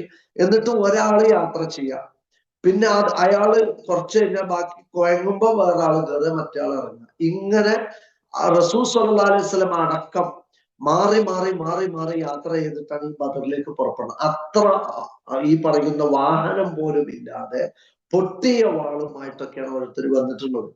കൈ കിട്ടിയത് കൊടുത്തോണ്ട് പോന്നിട്ടുണ്ട്. പക്ഷെ എന്നിട്ടും അവർ വിജയിച്ചത് എന്തുകൊണ്ടാണ്? അതാണ് ഈമാൻ. ഈമാൻ ഉണ്ടോ അള്ളാഹ് നമ്മളെ സഹായിക്കും, ഏത് ഘട്ടത്തിലും സഹായിക്കും. ഇപ്പൊ നമ്മളെ ഈ പറഞ്ഞ പൗരത്വം നിഷേധിച്ച് വംശീയ ഉന്മൂലനത്തിന്റെ 10 സ്റ്റെപ്പുകൾ താണ്ടി ഒരു സമൂഹത്തെ റേഷൻ വിലക്കി, നമുക്ക് ഇവിടുന്ന് ഗവൺമെന്റ് ആനുകൂല്യങ്ങൾ വിലക്കി, നിങ്ങൾ ഈ നാട്ടിലെ പൗരന്മാരല്ല എന്ന് പറഞ്ഞ് ഒരു സമൂഹത്തെ വംശീയ ഉന്മൂലനത്തിലേക്ക് പിന്നെ ആർക്കും കയറി മേയാം. ഇവിടെ കോടതിയിൽ ജുഡീഷ്യറിയിൽ പോകണമെങ്കിലും ഈ പറഞ്ഞ നിയമനിർമ്മാണ സഭകളെ സമീപിക്കണമെങ്കിലും ഇവിടുത്തെ നിയമ പാലകന്മാരെ സമീപിക്കണമെങ്കിലും നമ്മൾ ഈ നാട്ടിലത്തെ പൗരന്മാരാവണ്ടേ. ആ പൗരന്മാരല്ലാത്തവരുടെ മേക്കിട്ട് ആർക്കും കയറാം. അവരുടെ സ്ത്രീകൾ ആർക്കും ബലാത്സംഗം ചെയ്യും, എവിടെയും പരാതിപ്പെടാൻ പറ്റില്ല. ഞാൻ പറഞ്ഞ ഇങ്ങനത്തെ ഒരു അവസ്ഥയിലേക്ക് ഒരു സമൂഹം എടുത്തെറിയപ്പെട്ടാണ് ഈമാൻ ഉണ്ടെങ്കിലേ കഴിച്ചിലാവൂ. അല്ലാതെ മുക്കിന് ജാറും ദർഗി മക്ബറയും ഉണ്ടാക്കി വെച്ച് സകല ഈമാനും ജോത്സന്റെയും കണിക്കന്റെയും പണിക്കന്റെയും കണക്കന്റെയും ഒക്കെ വീട്ടുപണിക്കൽ കൊണ്ടുപോയി വെച്ച് അവർക്കൊക്കെ ഭാവി അറിയാനും അവർക്കൊക്കെ മറിഞ്ഞ കാര്യങ്ങൾ അറിയാനൊക്കെ കഴിയുമെന്ന വിശ്വാസമൊക്കെ വകവെച്ചു കൊടുത്ത്, ദൈവികതയും ആധ്യാത്മികതയും ആത്മീയതയും വകവെച്ചു കൊടുത്ത് അവരിലൊക്കെ ദിവ്യത്വം സങ്കല്പിച്ച് ഇങ്ങനെ ജീവിക്കുന്ന ഒരാൾക്ക് എന്ത് ഈമാനാണുള്ളത്? അതുകൊണ്ട് ഈമാനിന്റെ ബലം കൊണ്ട് മാത്രമേ ജയിക്കാൻ കഴിയുള്ളൂ എന്ന പാഠമാണ് ബദർ നമുക്ക് പകർന്നു നൽകുന്ന മറ്റൊരു പാഠം. അതേപോലെ തന്നെ ബദർ നൽകുന്ന മറ്റൊരു പാഠം വിശ്വാസികൾക്കിടയിലുള്ള ഇണക്കമാണ്. അല്ലാഹു ഖുർആനിൽ പറഞ്ഞു, വഅല്ലഫ ബൈന ഖുലൂബിക്കും, മുഅ്മിനീങ്ങൾക്കിടയിൽ അവരുടെ ഹൃദയങ്ങൾക്കിടയിൽ അല്ലാഹു സുബ്ഹാനഹു വ തആല ഇണക്കം ഇട്ടുകൊടുത്തു.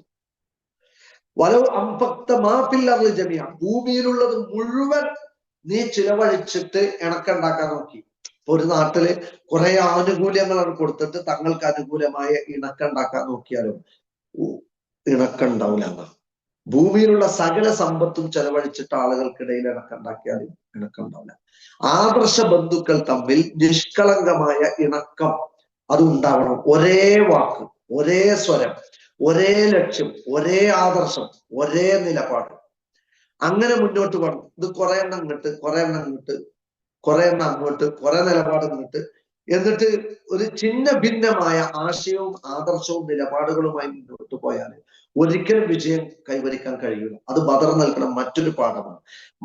വിശ്വാസികൾക്കിടയിൽ നിഷ്കളങ്കവും നിർലോഭവും നിഷ്കപടവുമായ ഇണക്കം ഉണ്ടാവണം. അത് അങ്ങനെ ഉണ്ടായെങ്കിലേ ലക്ഷ്യം ഒന്നാവുള്ളൂ.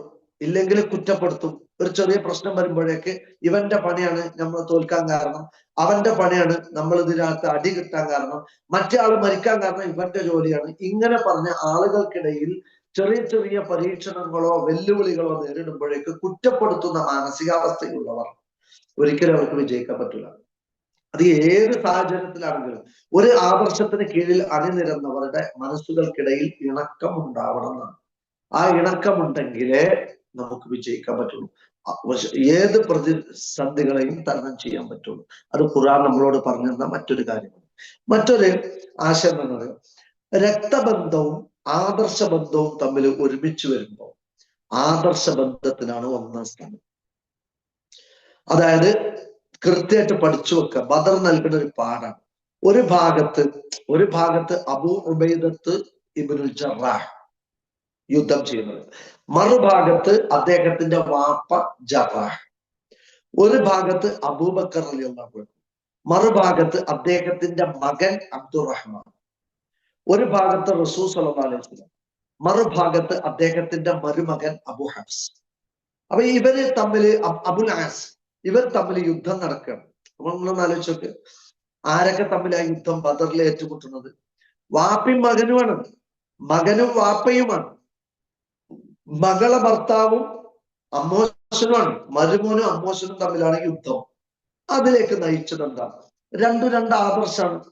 അപ്പൊ ആദർശ ബന്ധവും കുടുംബ ബന്ധവും തമ്മിൽ ഒരുമിച്ച് നിൽക്കുമ്പോൾ കുടുംബ ബന്ധത്തിന് ഒരുപാട് പ്രാധാന്യമുണ്ട്. പക്ഷെ ആദർശത്തിൽ വിട്ടുവീഴ്ച ചെയ്തുകൊണ്ട് ഒരു എന്തില്ല, രമ്യതല്ല. അപ്പൊ അതുകൊണ്ട് നമ്മൾ എന്ത് വേണം? കുടുംബ ബന്ധത്തിൽ ആദർശ ബന്ധമില്ലെങ്കിൽ അവർക്ക് ആദർശത്തെ പഠിപ്പിച്ചു കൊടുക്കാൻ പരിശ്രമിക്കണം. അതോടൊപ്പം തന്നെ ആദർശം വിട്ടുവീഴ്ച ചെയ്തിട്ട് കുടുംബത്തോട് രാജിയാവുക എന്നതില്ല.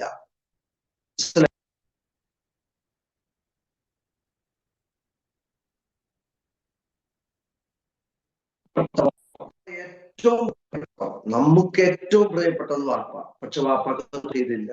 നമുക്ക് ഏറ്റവും പ്രിയപ്പെട്ടത് നമ്മുടെ മക്കള്, മക്കൾക്ക് പലർക്കും തൗഹീദില്ല. നമ്മുടെ ഭാര്യക്ക് തൗഹീദില്ല, നമ്മുടെ ഭർത്താവിന് തൗഹീദില്ല, മൂത്താപ്പാക്ക് തൗഹീദില്ല, കൊച്ചാപ്പാക്ക് എളാപ്പാക്ക് തൗഹീദില്ല, നമ്മുടെ അമ്മോന് തൗഹീദില്ല.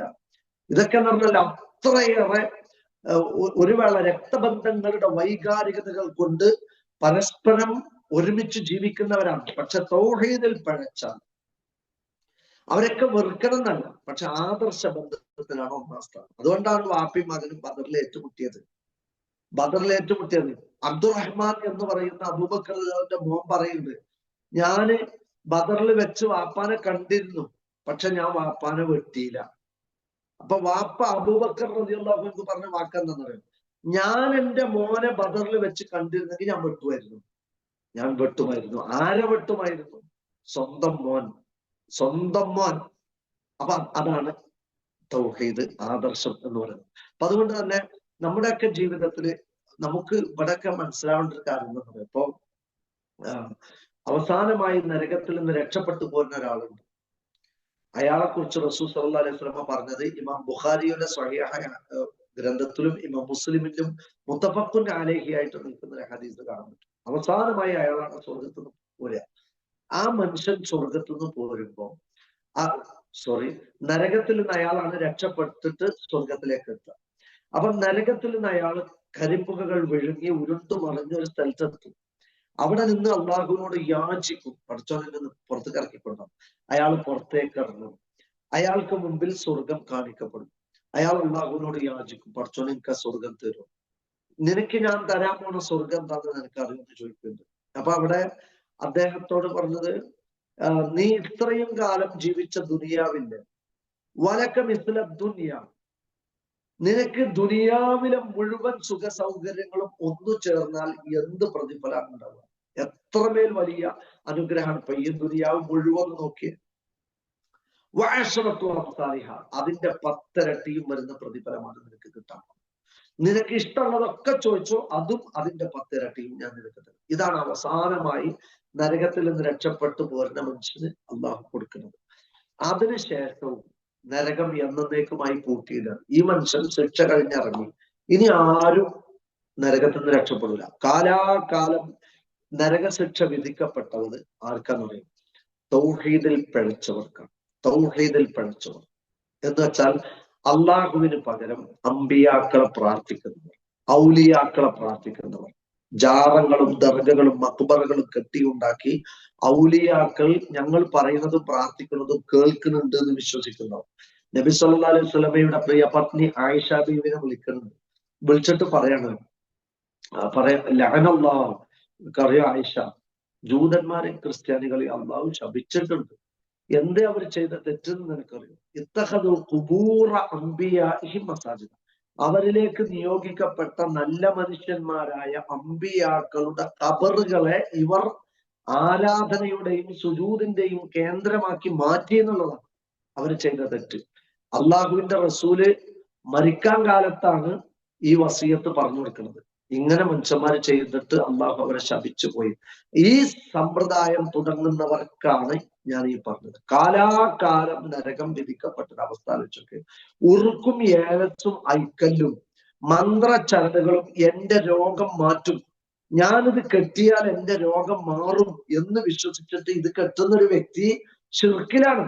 ഞാൻ പറഞ്ഞല്ല, അഷ്റഫുൽ ഖൽഖ് പറഞ്ഞ. മൻ അല്ലഖ തമീമൻ, ആരാണോ ഏലസ് കെട്ടുന്നത്, ഫഖദ് അശ്റക, അവർ ശിർക്ക് ചെയ്തു. എന്തേ കാരണം ഫഖദ് വുക്കില ഇലൈഹി, അവൻ അതിലേക്കാണ് തവക്കുലാക്കിയത് എന്നാണ്. ഇത് ദൈവമാണെന്നുള്ള വിശ്വാസം ഉണ്ടോ? പക്ഷെ അതിനെ ദൈവം ആക്കി. ദൈവമാണെന്ന് മനസ്സിലൊന്നുമില്ല, പക്ഷെ അള്ളാഹുവിന് പകരം തവക്കുല് ഇതിലാക്കിയത് കൊണ്ട് ഇതിനെ അവൻ അള്ളാഹുവിന് പുറമെ ഇലാഹായി സ്വീകരിച്ചു. അപ്പൊ അതുകൊണ്ട് ഉറുക്കാവട്ടെ, മന്ത്രച്ചരടുകൾ, ഒരാളെ കെട്ടുന്ന മന്ത്രച്ചരടും ഏലസും ഐക്കല്ലും ശിർക്കാണ്. ഇത് നബി സല്ലല്ലാഹു അലൈഹി വസല്ലം പറഞ്ഞതാണ്. അപ്പൊ അതുകൊണ്ട് അല്ല, ശിർക്കല്ലാത്തൊരു ഐക്കല്ലുണ്ട്, ശിർക്കല്ലാത്തൊരു മന്ത്രച്ചരടുണ്ട് എങ്കിൽ അത് റസൂലുള്ള പറഞ്ഞ ഒരു ഹദീസിന്റെ ഒരു വരി, നബി തങ്ങൾ കാണിച്ചു തന്ന ഏതെങ്കിലും ഒരു അധ്യാപനം, ഒരൊറ്റ ഹദീസ്, നബിയുടെ ഏതെങ്കിലും ഒരു പ്രവൃത്തി, ഇത് വെച്ചിട്ട് നിങ്ങൾ കെട്ടിക്കോളി എന്ന് പറഞ്ഞ ഒന്നുപോലും കാണില്ല. നബി സല്ലല്ലാഹു അലൈഹി വസല്ലമ രോഗസമയത്ത് കൈകളിലൂതി ശരീരവാസകരം മന്ത്രിച്ചിട്ടുണ്ട്. ആ മന്ത്രമുണ്ട്, അത് ശറഅ് അനുവദിച്ചതാണ്. അത് രോഗി സ്വന്തം കൈകളിലേക്ക് ഊതിയിട്ട് താൻ ചൊല്ലിയ ദിക്റുകൾ കൊണ്ട് ശരീരാസകലം തടവലാണ്. ഈ മന്ത്രം പറഞ്ഞിട്ട് റസൂലുള്ള മന്ത്രം നടത്തിയിട്ടുണ്ടെന്ന് പറഞ്ഞിട്ടാണ് ഈ പറഞ്ഞ ചരട് കെട്ടുന്നത്. അത് ഈ പാവപ്പെട്ട ആളുകൾക്ക് അറിയില്ല. അപ്പൊ അതുകൊണ്ട് ഞാൻ പറഞ്ഞതെന്ന് വെച്ചാൽ, കാലാകാലം നരകം വിധിക്കപ്പെട്ടവർ ജാറങ്ങളിലും ദർഗകളിലും ചെന്ന് സങ്കടം പറയുന്നവരായി മാറുന്നു. ഈ പറയുന്ന ബീവിമാരെയും തങ്ങന്മാരെയും കോച്ചമാരെയും അടുത്തും പോയാൽ എന്റെ രോഗം മാറും, നഷ്ടപ്പെട്ട സാധനങ്ങൾ കിട്ടുമെന്ന വിശ്വാസം വെച്ച് പുലർത്തുന്നവരായി മാറും. അപ്പൊ അതുകൊണ്ട് നമ്മൾ മനസ്സിലാക്കേണ്ട വെച്ചാൽ, തൗഹീദും ശിർക്കും തമ്മിലാണ് യുദ്ധം. ഇവിടെ സംഭവിച്ചതും അതാണ്. അതുകൊണ്ട് തന്നെ ഇവരെ ആദർശ ബന്ധം ഒരു ഭാഗത്ത്, കുടുംബ ബന്ധം മറുഭാഗത്ത്. ഇതിൽ ഒന്നാം സ്ഥാനം ആദർശ ബന്ധത്താണ്. ആദർശ ബന്ധുക്കൾ തമ്മിൽ ഭയങ്കര ഇണക്കണ്ടാണെന്ന് പറഞ്ഞത് ഒരു അല്പം നീരസം, ആദർശ ബന്ധുക്കൾ തമ്മിൽ അല്പം നീരസം ഉണ്ടാവാൻ പാടില്ല, ഒരേ മനസ്സായിരിക്കണം എന്നാണ് അള്ളാഹുവിന്റെ ദീനിൽ. അതുകൊണ്ടാണ് ഈമാനിന്റെ രുചി അറിഞ്ഞവർ അള്ളാഹുവിന് വേണ്ടി ഒരു മനുഷ്യനെ സ്നേഹിച്ചേ പറ്റൂ. തൗഹീദിൽ ആദർശത്തിൽ ഒന്നു ചേർന്നവർക്കിടയിൽ ഭിന്നത ഉണ്ടാവാത്ത വിധം അവർക്കിടയിൽ സ്നേഹം ഉണ്ടാവണം. വ്യക്തിപരമായ പക, വ്യക്തിപരമായ വെറുപ്പ്, സാമ്പത്തികമായ വിഷയത്തിൽ അകൽച്ച, ഇത് ആദർശ ബന്ധുക്കൾക്കിടയിൽ ഉണ്ടാവരുത്. ഇത് ബദർ നൽകിയ ഏറ്റവും വലിയ, അങ്ങനെ ഉണ്ടായാൽ അവരെ തോൽപ്പിക്കാൻ ഒരു ബുദ്ധിമുട്ടില്ല. അങ്ങനെ ഇല്ലെങ്കിൽ അവരുടെ മനസ്സൊന്നായിരിക്കും. അതുകൊണ്ടാണ് ദാഹിച്ച് പരവശരായി തബൂക്കിൽ കടന്നിട്ട് വെള്ളം ചോദിച്ചപ്പോ, എനിക്കല്ല എന്റെ സുഹൃത്തിന് കൊടുക്കുന്ന ചക്രശ്വാസം വലിച്ച് മരണം മുഖാമുഖം കാണുമ്പോ തന്റെ പ്രിയപ്പെട്ട കൂട്ടുകാരന് വെള്ളം കൊടുക്കാൻ ചൂണ്ടലുണ്ടല്ലോ, അതാണ് ആ ഇണക്കം, അതാണ് ആ സ്നേഹം. ബദറിലേക്ക് ഈ പറഞ്ഞ മുഹാജിറുകൾ കയറി വന്നപ്പോ സ്വന്തം വീട്ടിലെ മാസ്റ്റർ ബെഡ്റൂം കയറി വന്ന അതിഥിക്ക് കൊടുത്ത മനസ്സുണ്ടല്ലോ, അതാണ് ആദർശ ബന്ധത്തിലെ സ്നേഹം. അത്രത്തോളം അവർ തമ്മിൽ അവർക്ക് ആവശ്യമുണ്ടെങ്കിലും അവരെ സഹായിച്ച് പരിഗണിച്ച മനസ്സുണ്ടല്ലോ. ആ മനസ്സ് നമുക്കിടയിൽ ഇല്ലെങ്കിൽ ഈമാനിന്റെ ജ്വാലയില്ല, അവരെ തോൽപ്പിക്കാൻ ഒരു ബുദ്ധിമുട്ടില്ല. അതുകൊണ്ടാണ് പഠിച്ചോനെ മുഅ്മിനീങ്ങളോട് ഒരു വെറുപ്പുള്ള മനസ്സ് ഞങ്ങൾക്ക് തരരുത് എന്ന് പറയാനുള്ള കാരണം. അതുകൊണ്ട് ഈമാനുള്ളവർ തമ്മിൽ ഈ പറഞ്ഞ ആദർശ ബന്ധവും വലാൽ ബറാൽ എന്ന് പറഞ്ഞ അതാണ്. ആ വലാ ബറാൽ ഉണ്ടല്ലോ, അതായത് ബന്ധം ചേർക്കലും ബന്ധം മുറിക്കേണ്ടി വന്നാൽ മുറിക്കലും, അത് ദീനിന്റെ ഭാഗമാണ്. മനസ്സിലായോ? മറ്റൊന്ന്, പിശാച്ചിന്റെ ചതിക്കുഴികളെ കരുതിയിരിക്കണം. പിശാച്ച് മോഹന വാഗ്ദാനങ്ങളായിട്ട് വരും.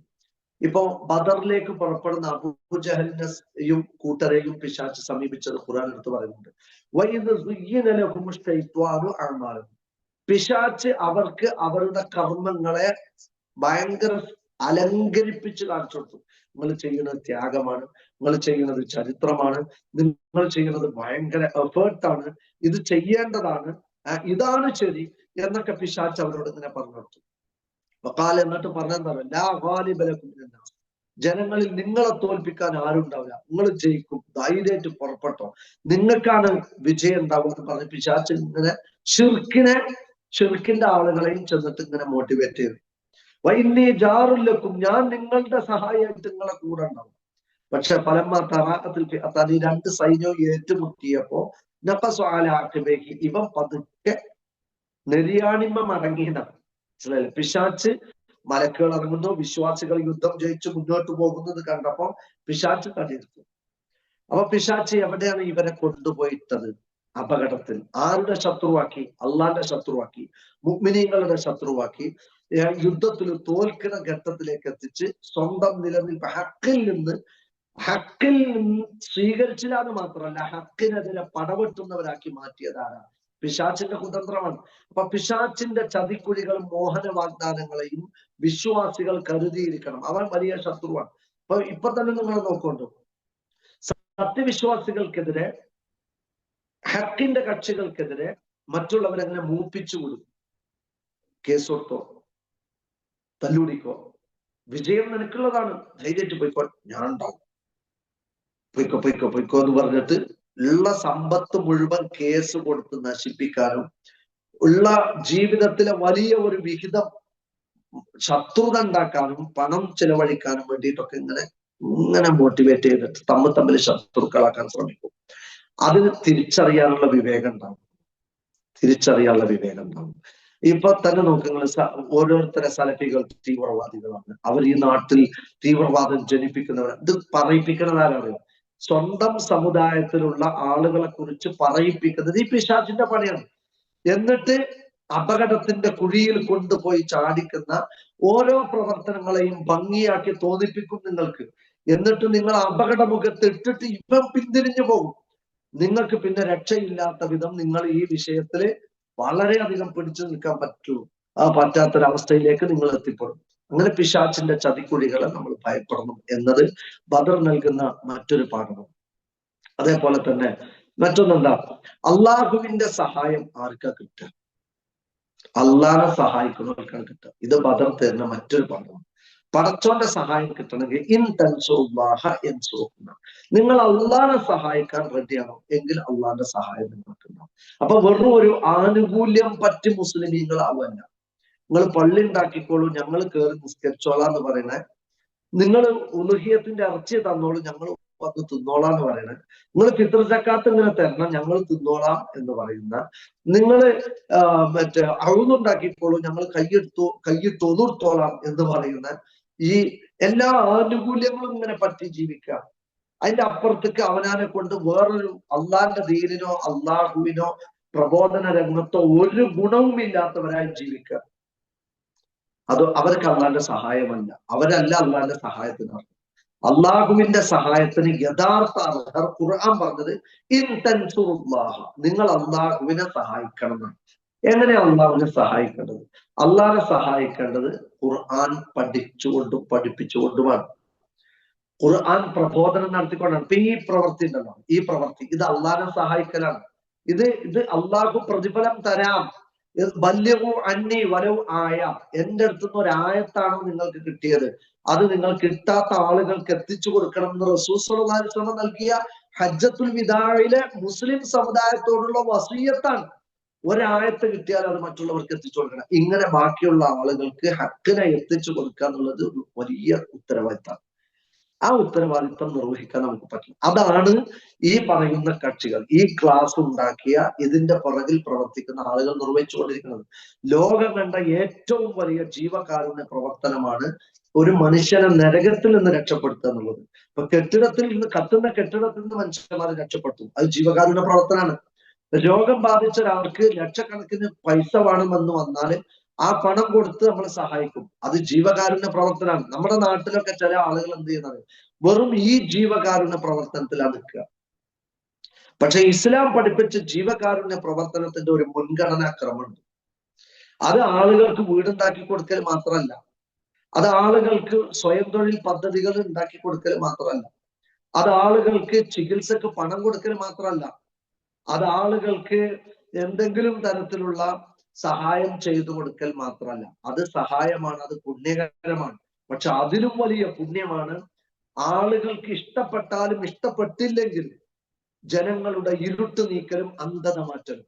അത് പൂർവകാല അമ്പിയാക്കൾ ചെയ്ത ഒന്നാമത്തെ ജീവകാരുണ്യ പ്രവർത്തനം അതാണ്. അതിനുശേഷമാണ് ബാക്കിയുള്ള ജീവകാരുണ്യ പ്രവർത്തനം. ഒരു സംഘടനയെ നമ്മൾ രൂപീകരിക്കുന്നുണ്ടെന്നുണ്ടെങ്കിൽ ആ സംഘടന രൂപീകരിച്ച എന്തിനാണ്? അത് ഒന്നാം മുൻഗണനാ ക്രമപ്രകാരം ഒന്നാം സ്ഥാനം. ഞാനും എന്റെ മുമ്പുകാലത്ത് വന്ന മുഴുവൻ പ്രവാചകന്മാരും ദഅവത്ത് നടത്തിയത് തൗഹീദിലേക്കാണ്. അത് ചിലപ്പോൾ ഇഷ്ടപ്പെടാത്ത ആളുകളുണ്ടാവും. വിഗ്രഹാരാധന നിർവഹിക്കുന്നവർക്ക് തൗഹീദ് ഇഷ്ടപ്പെട്ടു എന്ന് വരില്ല. ഖബർ പൂജ നടത്തുന്നവർക്ക് തൗഹീദ് ഇഷ്ടപ്പെട്ടു എന്ന് വരില്ല. സൂര്യനെ ആരാധിക്കുന്നവർക്ക് തൗഹീദ് ഇഷ്ടപ്പെട്ടു എന്ന് വരില്ല. പശുവിനെ ആരാധിക്കുന്നവർക്ക് തൗഹീദ് ഇഷ്ടപ്പെട്ടു എന്ന് വരില്ല. പക്ഷേ അവരോട് പറഞ്ഞു കൊടുക്കണ്ടേ? അള്ളാഹു കാലാകാലം നരകം വിധിച്ചത് ആർക്കാ? സ്വർഗം തരില്ലെന്ന് ഹറമല്ലാഹു അലൈഹിൽ ജന്ന വമഅവാഹു നാർ എന്ന് പറഞ്ഞത് ആരെക്കുറിച്ചാ? ഇത് തമാശ പറഞ്ഞതാ? ഇത് തമാശക്ക് പറഞ്ഞതാ? അള്ളാഹുവിൽ പങ്കു ചേർത്താൽ, എന്ന പ്രപഞ്ചത്തിന്റെ സൃഷ്ടാവിന് പകരം പശു എന്നതിനെ ആരാധിച്ചാൽ, എന്ന സൃഷ്ടാവിന് പകരം വിസർജിക്കുന്നതിനെ ആരാധിച്ചാൽ, എന്ന സൃഷ്ടാവിന് പകരം കല്ലുകൊണ്ടുണ്ടാക്കിയ ഒരു സാധനത്തിന് ആരാധിച്ചാൽ, എന്ന സൃഷ്ടാവിന് പകരം അള്ളാഹുവിന്റെ സൃഷ്ടിയായ സൂര്യൻ ആരാധിച്ചാൽ, എന്ന സൃഷ്ടാവിന് പകരം മരണപ്പെട്ടു പോയ ആളുകളോട് തേടാൻ പോയാൽ കാലാകാലം നരകത്തിൽ എന്നുള്ളത് സത്യം നമുക്കറിയില്ലേ? അത് ജനങ്ങൾക്ക് എത്തിച്ചു കൊടുക്കണ്ടേ? അവരോട് സ്നേഹബുദ്ധിയ സതുപദേശത്തോടു കൂടി ചിന്തനീയമായി ചിന്തോദ്ദീപനങ്ങളെ ഉത്തേജിപ്പിച്ചുകൊണ്ട് എന്തിനാ ഖുർആൻ പറഞ്ഞത്? എന്തിനാണ് വാപ്പച്ചേ യാ അബത്തി യാ അബത്തി യാ അബത്തി ലിമ തഅബുദു, എന്തിനാണ് നിങ്ങൾ ആരാധിക്കുന്നത്? മാലായു ബസുറു, കാണാൻ കഴിയാത്ത, കേൾക്കാൻ കഴിയാത്ത, സംസാരിക്കാൻ കഴിയാത്ത, ഉപകാരമോ ഉപദ്രവമോ ചെയ്യാൻ പറ്റാത്തതിന് എന്തിനാണ് എന്റെ പറ്റി ആരാധിക്കുന്നത്? അതിനെന്താ തെറ്റ്?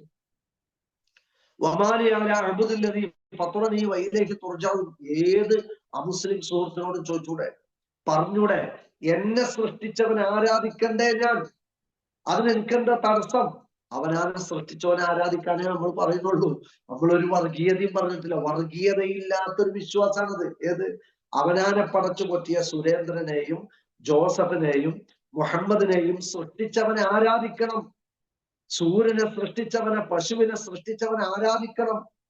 പറയുന്നത് എന്താ പ്രശ്നം? അത് ജനങ്ങൾക്ക് എത്തിച്ചു കൊടുക്കണം, അത് പറഞ്ഞു കൊടുക്കണം. അതാണ് ഏറ്റവും വലിയ ജീവകാരുണ്യ പ്രവർത്തനം. കാരണം കാലാകാലം നരകം വിധിക്കപ്പെട്ട ഒരു മനുഷ്യനായി ഇന്ന് രക്ഷപ്പെടുത്താൻ ആ ധർമ്മമാണ് ഈ കൂട്ടായ്മയിൽപ്പെട്ട ഈ സഹോദരന്മാരെ നിർവഹിക്കുന്നത്. ആ ധർമ്മം നിർവഹിക്കാൻ ഈ ഗ്രൂപ്പിൽ ക്ലാസ് കേൾക്കുന്ന എല്ലാവർക്കും ബാധ്യത. അത്തരം കാര്യങ്ങൾ ജനങ്ങൾക്ക് എത്തിച്ചു കൊടുക്കുകയും പറഞ്ഞു കൊടുക്കുകയും ബോധ്യപ്പെടുത്തി കൊടുക്കുകയും സ്നേഹബുദ്ധി, അതിന് ഖുർആൻ പഠിക്കേണ്ടി വരും. ഖുർആൻ പറഞ്ഞ ന്യായങ്ങൾ മനസ്സിലാക്കേണ്ടി വരും. ഇന്നല്ലദീന തുദ്ഊന മിൻ ദൂനില്ലാഹി ഇബാദുൻ അംസാലുക്കും, അല്ലാഹു പറഞ്ഞു നിങ്ങൾ പ്രാർത്ഥിക്കുന്നതൊക്കെ അടിമകളാണ് കേട്ടോ. മനുഷ്യന്മാർ അടിമകളല്ലേ? ജിന്നുകൾ അടിമകളല്ലേ? മലക്കുകൾ അടിമകളല്ലേ? പറഞ്ഞു കൊടുക്കേണ്ടി വരും. അടിമകളോട് തേടാൻ പാടില്ല എന്ന് ഖുർആൻ പറഞ്ഞിട്ടുണ്ട്. അപ്പൊ അമ്പിയാക്കൾ അടിമകളല്ലേ? ഔലിയാക്കൾ അടിമകളല്ലേ? തേടിക്കൂടാന്ന് ഖുർആൻ പറഞ്ഞിട്ടുണ്ട്. അംബാത്തുൽ ഗൈറു അഹ്യാ, ജീവനില്ലാത്തതിനെയും മരണപ്പെടുന്നതിനെയും തേടരുതെന്ന് ഖുർആൻ പറഞ്ഞിട്ടുണ്ട്. അപ്പം മരണപ്പെട്ടുപോയി, അഷ്റഫുൽ ഖൽഖ് മരണപ്പെട്ടുപോയി. ഇന്നക മയ്യിത്തുൻ, മുഹമ്മദേ താങ്കൾ മരിക്കും. മരിച്ചു. റസൂലുള്ള മരണപ്പെട്ടു. മരിച്ചതിനെ ആരാധിക്കരുത്. ഗൈറു അഹ്യാ, ജീവനില്ലാത്തതിനെ ആരാധിക്കരുത്. വഹും യുഖ്ലഖൂൻ, സൃഷ്ടികളെ ആരാധിക്കരുത്. ഇതൊക്കെ സൃഷ്ടികളാണ്. ലം യുഖ്ലഖൂ മിൻ ഷൈ, സൃഷ്ടിക്കാൻ കഴിയാത്തതിനെ ആരാധിക്കരുത്. സൂറത്തുൽ നംലിലെ അള്ളാഹു ഓരോന്നോരോന്ന് തുടരെ പറഞ്ഞ ന്യായങ്ങളാണ് ഇതൊക്കെ. ലാ യസ്മഉ ദുആഅക്കും, പ്രാർത്ഥന കേൾക്കാൻ പറ്റാത്തവയെ ആരാധിക്കരുത്. ഇങ്ങനെ ഒരുപാട് ന്യായം അള്ളാഹു പറഞ്ഞിട്ടുണ്ട്. അപ്പൊ ഇതൊക്കെ വേറുള്ള ആളുകളിലേക്ക് പോകുമ്പോൾ ഈ ന്യായങ്ങളൊക്കെ പറഞ്ഞ് പഠിച്ച് ബോധ്യപ്പെടുത്തി കൊടുത്താൽ മതി. അതാണ് നമ്മളോട് ഈ ബദർ നൽകുന്ന സന്ദേശം. അപ്പൊ അതുകൊണ്ട് അള്ളാഹു സുബ്ഹാനഹു വ തആലയെ എങ്ങനെ സഹായിക്കണം? തൗഹീദ് ജനങ്ങൾക്ക് പറഞ്ഞു കൊടുക്കണം. അറിവില്ലാത്ത പാവങ്ങളാണ് മനുഷ്യർ. അവരുടെ ചക്രശ്വാസം വലിക്കുന്നത് വരെ മാത്രമേ അവരൊക്കെ ഉണ്ടാവുള്ളൂ. അതിനപ്പുറം ഉള്ള ലോകത്ത് വെച്ച് അവർ നമ്മളോട് തിരിച്ചു ചോദിക്കും, എന്തേ ഈ തൗഹീദ് ഞങ്ങൾക്ക് പറഞ്ഞു തന്നില്ല? നമ്മുടെ അയൽവാസികൾ, നമ്മുടെ സഹപ്രവർത്തകർ, നമ്മുടെ കൂടെയുള്ളവർ നമ്മളോട് ചോദിക്കും. അപ്പൊ അതുകൊണ്ട് സ്നേഹബുദ്ധിയ, ഹൃദയം തുറന്ന് മനസ്സ് തൊട്ട് നമ്മൾ സംസാരിച്ചാൽ തീർച്ചയായും നമ്മുടെ ബാധ്യത നിർവഹിച്ചില്ലേ. അവര് സ്വീകരിച്ചോ സ്വീകരിച്ചില്ലേ എന്നുള്ളത് പ്രശ്നേ അല്ല. നൂഹ് നബിയുടെ ചരിത്രം വായിച്ചോക്ക്. എത്ര ആളുകൾ അദ്ദേഹം ഇസ്ലാം കൊണ്ടുവന്നു എന്ന് ഖുർആനിൽ എവിടെയില്ല. പക്ഷെ അദ്ദേഹം 950 കൊല്ലം എടുത്ത എഫേർട്ട് ഖുർആനിൽ. രാവും പകലും അദ്ദേഹം അധ്വാനിച്ചിട്ടുണ്ട്, ഉപദേശിച്ചിട്ടുണ്ട്, പരസ്യമായി രഹസ്യമായി. ആ എഫേർട്ട് പറഞ്ഞിട്ടുണ്ട്. അദ്ദേഹത്തിന്റെ റിസൾട്ട് പറഞ്ഞിട്ടില്ല. റിസൾട്ട് അല്ല പ്രധാനം. എത്തിച്ചോ എത്തിച്ചില്ലേ, പറഞ്ഞു കൊടുത്തോ കൊടുത്തില്ലേ എന്നുള്ളതാണ്. അത് കൊടുക്കുമ്പോ ചില ആളുകൾക്ക് അത് കത്തും, ചില ആളുകൾക്ക് അത് കത്തും. ഇപ്പൊ തുഫൈൽ ഇബ്നു അംർ ദൗസി, അദ്ദേഹം ഈ പറയുന്ന മക്കയിലെ മുഗീറത്ത് ബിൻ ശുഅബ 16 ആളുകളെയാണ് റിക്രൂട്ട് ചെയ്തത്. എന്തിനെന്നറിയോ? ഹജ്ജിന് വരുന്ന ആളുകൾ എങ്ങാനും മുഹമ്മദ് നബിയുടെ വാക്ക് കേട്ടിട്ട് ചതി അദ്ദേഹത്തിന് ആകൃഷ്ടനായി വിശ്വസിച്ചെങ്കിലോ എന്ന് പേടിച്ചിട്ട് 16 ആളുകളെ, അറിവും സാഹിത്യ ബോധവും ഉള്ള 16 ആളുകൾ റിക്രൂട്ട് ചെയ്തു. ഓരോരുത്തർക്കും ഓരോ ആരോപണം. സൂറത്ത് അംബിയ തുറന്നൊക്കെ കാണാൻ പറ്റും. പേക്കിനാവുകളാണ്, ബലിത്തറ കെട്ടിച്ചമച്ചതാണ്, മരണക്കാരനാണ്, കള്ളനാണ്, കവിയാണ്, ജ്യോത്സ്യനാണ്, എന്തെല്ലാം ആരോപണങ്ങൾ. ഇതൊക്കെ ഇങ്ങനെ പറയാൻ ഓരോരുത്തരെ ഇങ്ങനെ റിക്രൂട്ട് ചെയ്ത് നിൽക്കണം. അപ്പൊ ഒരാളിങ്ങനെ വരികയാണ്, തുഫൈൽ ഇബ്നു അംർ ദൗസി. അദ്ദേഹം ചിന്തിക്കണം, എന്നോടും പറഞ്ഞില്ല. ഞാനിപ്പോ എന്താ ചെയ്യുകൊണ്ട് എനിക്ക് സാഹിത്യം അറിയാം, മുഹമ്മദ് നബി ഇത്ര പറയുന്നു, മുഹമ്മദ് എന്ന് പറയുന്ന ആൾ ഇത്ര പറയുന്നുണ്ടെങ്കിൽ എനിക്ക് വേണ്ടെങ്കിൽ വലിച്ചെറിഞ്ഞാൽ പറയാം, ഞാനിപ്പോ ഇന്നലെ കേൾക്കാക്കുന്നു. അദ്ദേഹം മുഹമ്മദ് നബി കഅബത്തിന്റെ അടുത്ത് നിന്ന് സംസാരിക്കുന്നിടത്ത് പോയി ഇങ്ങനെ നിന്ന് റസൂൽ സല്ലല്ലാഹു അലൈഹി വസല്ലം ഖുർആൻ ഓതി ഉത്ബോധിപ്പിക്കുന്നത് കേട്ടപ്പോ അദ്ദേഹം ആ സംസാരം കഴിഞ്ഞപ്പോ റസൂലുള്ളാഹിന്റെ അടുത്ത് ചെന്നു. എന്നിട്ട് പറഞ്ഞു, നബി അല്ല, ഇങ്ങനെ ഞാൻ വന്നപ്പോ എന്നോട് ഇങ്ങനെ തടസ്സം പറഞ്ഞിരുന്നു, താങ്കളെ കേൾക്കരുതെന്ന്. പക്ഷെ താങ്കൾ സംസാരിക്കുന്നത് ഒരിക്കലും താങ്കളുടെ വാക്കുകളല്ല, താങ്കളുടെ വാക്കിൽ നിന്ന് എനിക്ക് ബോധ്യപ്പെടാണ്. എന്താണ് പറഞ്ഞോടത്ത് എനിക്ക് വഹി കിട്ടുന്നുണ്ട്, അള്ളാഹുവിന്റെ ദൂതനാണ് ഞാൻ. ആ സ്പോട്ടിൽ അദ്ദേഹം ഇസ്ലാം സ്വീകരിക്കണം. എന്തേ അദ്ദേഹത്തിന് കിട്ടി? കേട്ടു. കേൾക്കണമെങ്കിൽ പറഞ്ഞു കൊടുക്കണ്ടേ? ഒരു ലിങ്ക് അയച്ചു കൊടുത്താലെങ്കിലും അവര് കേൾക്കൂലേ? സ്നേഹബുദ്ധിയാല് പറഞ്ഞു കൊടുത്തിട്ടുണ്ടോ കേൾക്കൂ, ദയവേത് പറഞ്ഞു ചോദിച്ചു. ആരെങ്കിലും എന്തെങ്കിലും എഫേർട്ട് എടുക്കാറുണ്ടോ? അള്ളാഹുവിനെ സഹായിച്ചാൽ നല്ലൊരു ആയത്തുണ്ട്, ഒരു ഭാഗത്ത് ഫാഷിസ്റ്റുകള് കൊല്ലും, നാട് കടത്തും, മറുഭാഗത്ത് ലിബറലുകൾ വ്യഭിചാരികളും ഹോമോസെക്ച്വലുകളും ലെസ്ബിയനുകളും ഒക്കെ ആക്കാൻ വേണ്ടിയിട്ട് ഇങ്ങനെ നടക്കുകയാണ്. മൊബൈൽ ഫോണിന്റെ അഡിക്ഷൻ വന്നിട്ട് വേറെ, ഫോൺ സൈറ്റുകൾ കണ്ടിട്ട് ഭ്രാന്തായിട്ട് വേറെ കുറെ ആൾക്കാർ, പൗരോഹിത്യത്തിന്റെ ചൂഷണങ്ങൾ വേറെ വയ്ക്ക്, കള്ളും ലഹരിയും കഞ്ചാവും മദിരാശിയും വേറെ വയ്ക്ക്. ഇങ്ങനെ ആകെ കൂടി തിന്മങ്ങനെ പടർന്ന് സാർവത്രികമായ ഒരു സമൂഹത്തിന്റെ മുമ്പിൽ അള്ളാഹുവിന്റെ ഈ വാക്ക് നോക്കി, അസത്യത്തെ ഞാൻ സത്യം കൊണ്ട് പ്രഹരിക്കും. അസത്യം ആര് കൊണ്ടുവന്നാലും സത്യം കൊണ്ട് ഞാൻ പ്രഹരിക്കും. അസത്യത്തിന്റെ തലച്ചോറ് പൊട്ടും. അസത്യം തോൽക്കും. പക്ഷെ സത്യം ആര് കത്തിച്ചു വെക്കും? സത്യം ഇനി ദൂതനെ നിയോഗിക്കപ്പെടാനില്ല. അതാണ് ഈ എഫേർട്ടുകൾ. ഇങ്ങനത്തെ ഒരു പ്രോഗ്രാം നടത്തി ഇങ്ങനെ ജനങ്ങളെ വിളിച്ചു ചേർത്ത് പറഞ്ഞു കൊടുത്താൽ അവർക്ക് അൽഹംദുലില്ലാ തൗഹീദ് കേൾക്കാനുള്ള അവസരം കിട്ടും. അതുകൊണ്ട് നമ്മൾ എപ്പോഴും പടച്ച റബ്ബിന്റെ ദീനിനെ സഹായിക്കുന്നവരായ ഏത് പ്രതിസന്ധി ഘട്ടത്തിലും, മാരക രോഗം വന്ന് വിഷമിക്കുമ്പോഴാവട്ടെ, കുട്ടികളില്ലാതെ പരീക്ഷിക്കപ്പെടുമ്പോഴാവട്ടെ, ക്രൂരമായ വിനോദങ്ങളിൽ മറ്റുള്ള ആളുകളാൽ ഉപദ്രവിക്കപ്പെടുന്ന ഒരു ജീവിതം കുടുംബജീവിതത്തിൽ നമുക്കുണ്ടെങ്കിൽ, ഭർത്താവിന്റെ ദുർനടപ്പും കള്ളുകുടിയും ശാരീരിക മർദ്ദനവും കൊണ്ട് പൊറുതിമുട്ടുമ്പോഴും, മറ്റു ആളുകൾ, മറ്റു സമുദായക്കാർ കലപില കൂട്ടി കടിച്ചു കയറി വരുമ്പോഴും പടച്ചോന്റെ സഹായം ഉണ്ടാവും. അത് അള്ളാഹു വാഗ്ദാനം ചെയ്തതാണ്, പടച്ചോന്റെ വാഗ്ദാനമാണ്. അള്ളാഹ് വാക്ക് പറഞ്ഞാലേ ലംഘിക്കൂല. സഹായിക്കും, നിങ്ങളെ ഞാനും സഹായിക്കാം. അത് ഇഹത്തിലും സഹായിക്കും, പരത്തിലും സഹായിക്കും. അതുകൊണ്ട് ബദർ നമുക്ക് നൽകുന്ന ഒരു പാഠം, ഇത്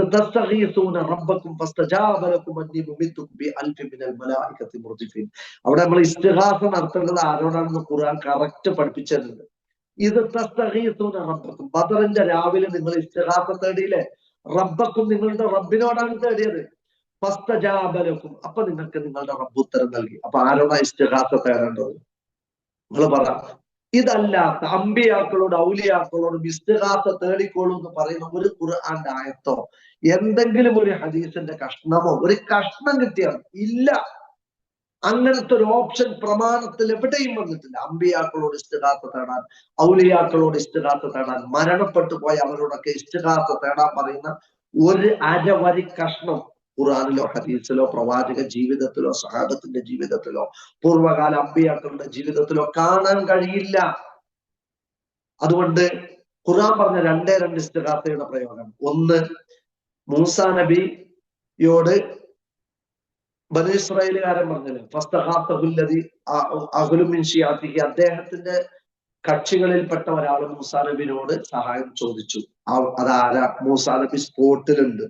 സ്പോട്ടിലുള്ള മുന്നിലുള്ള മൂസാ നബിയോട് ഇന്നൊന്ന് സഹായിക്കോ, ഇന്നെ തല്ലുന്നു എന്ന് പറഞ്ഞിട്ടുണ്ട്.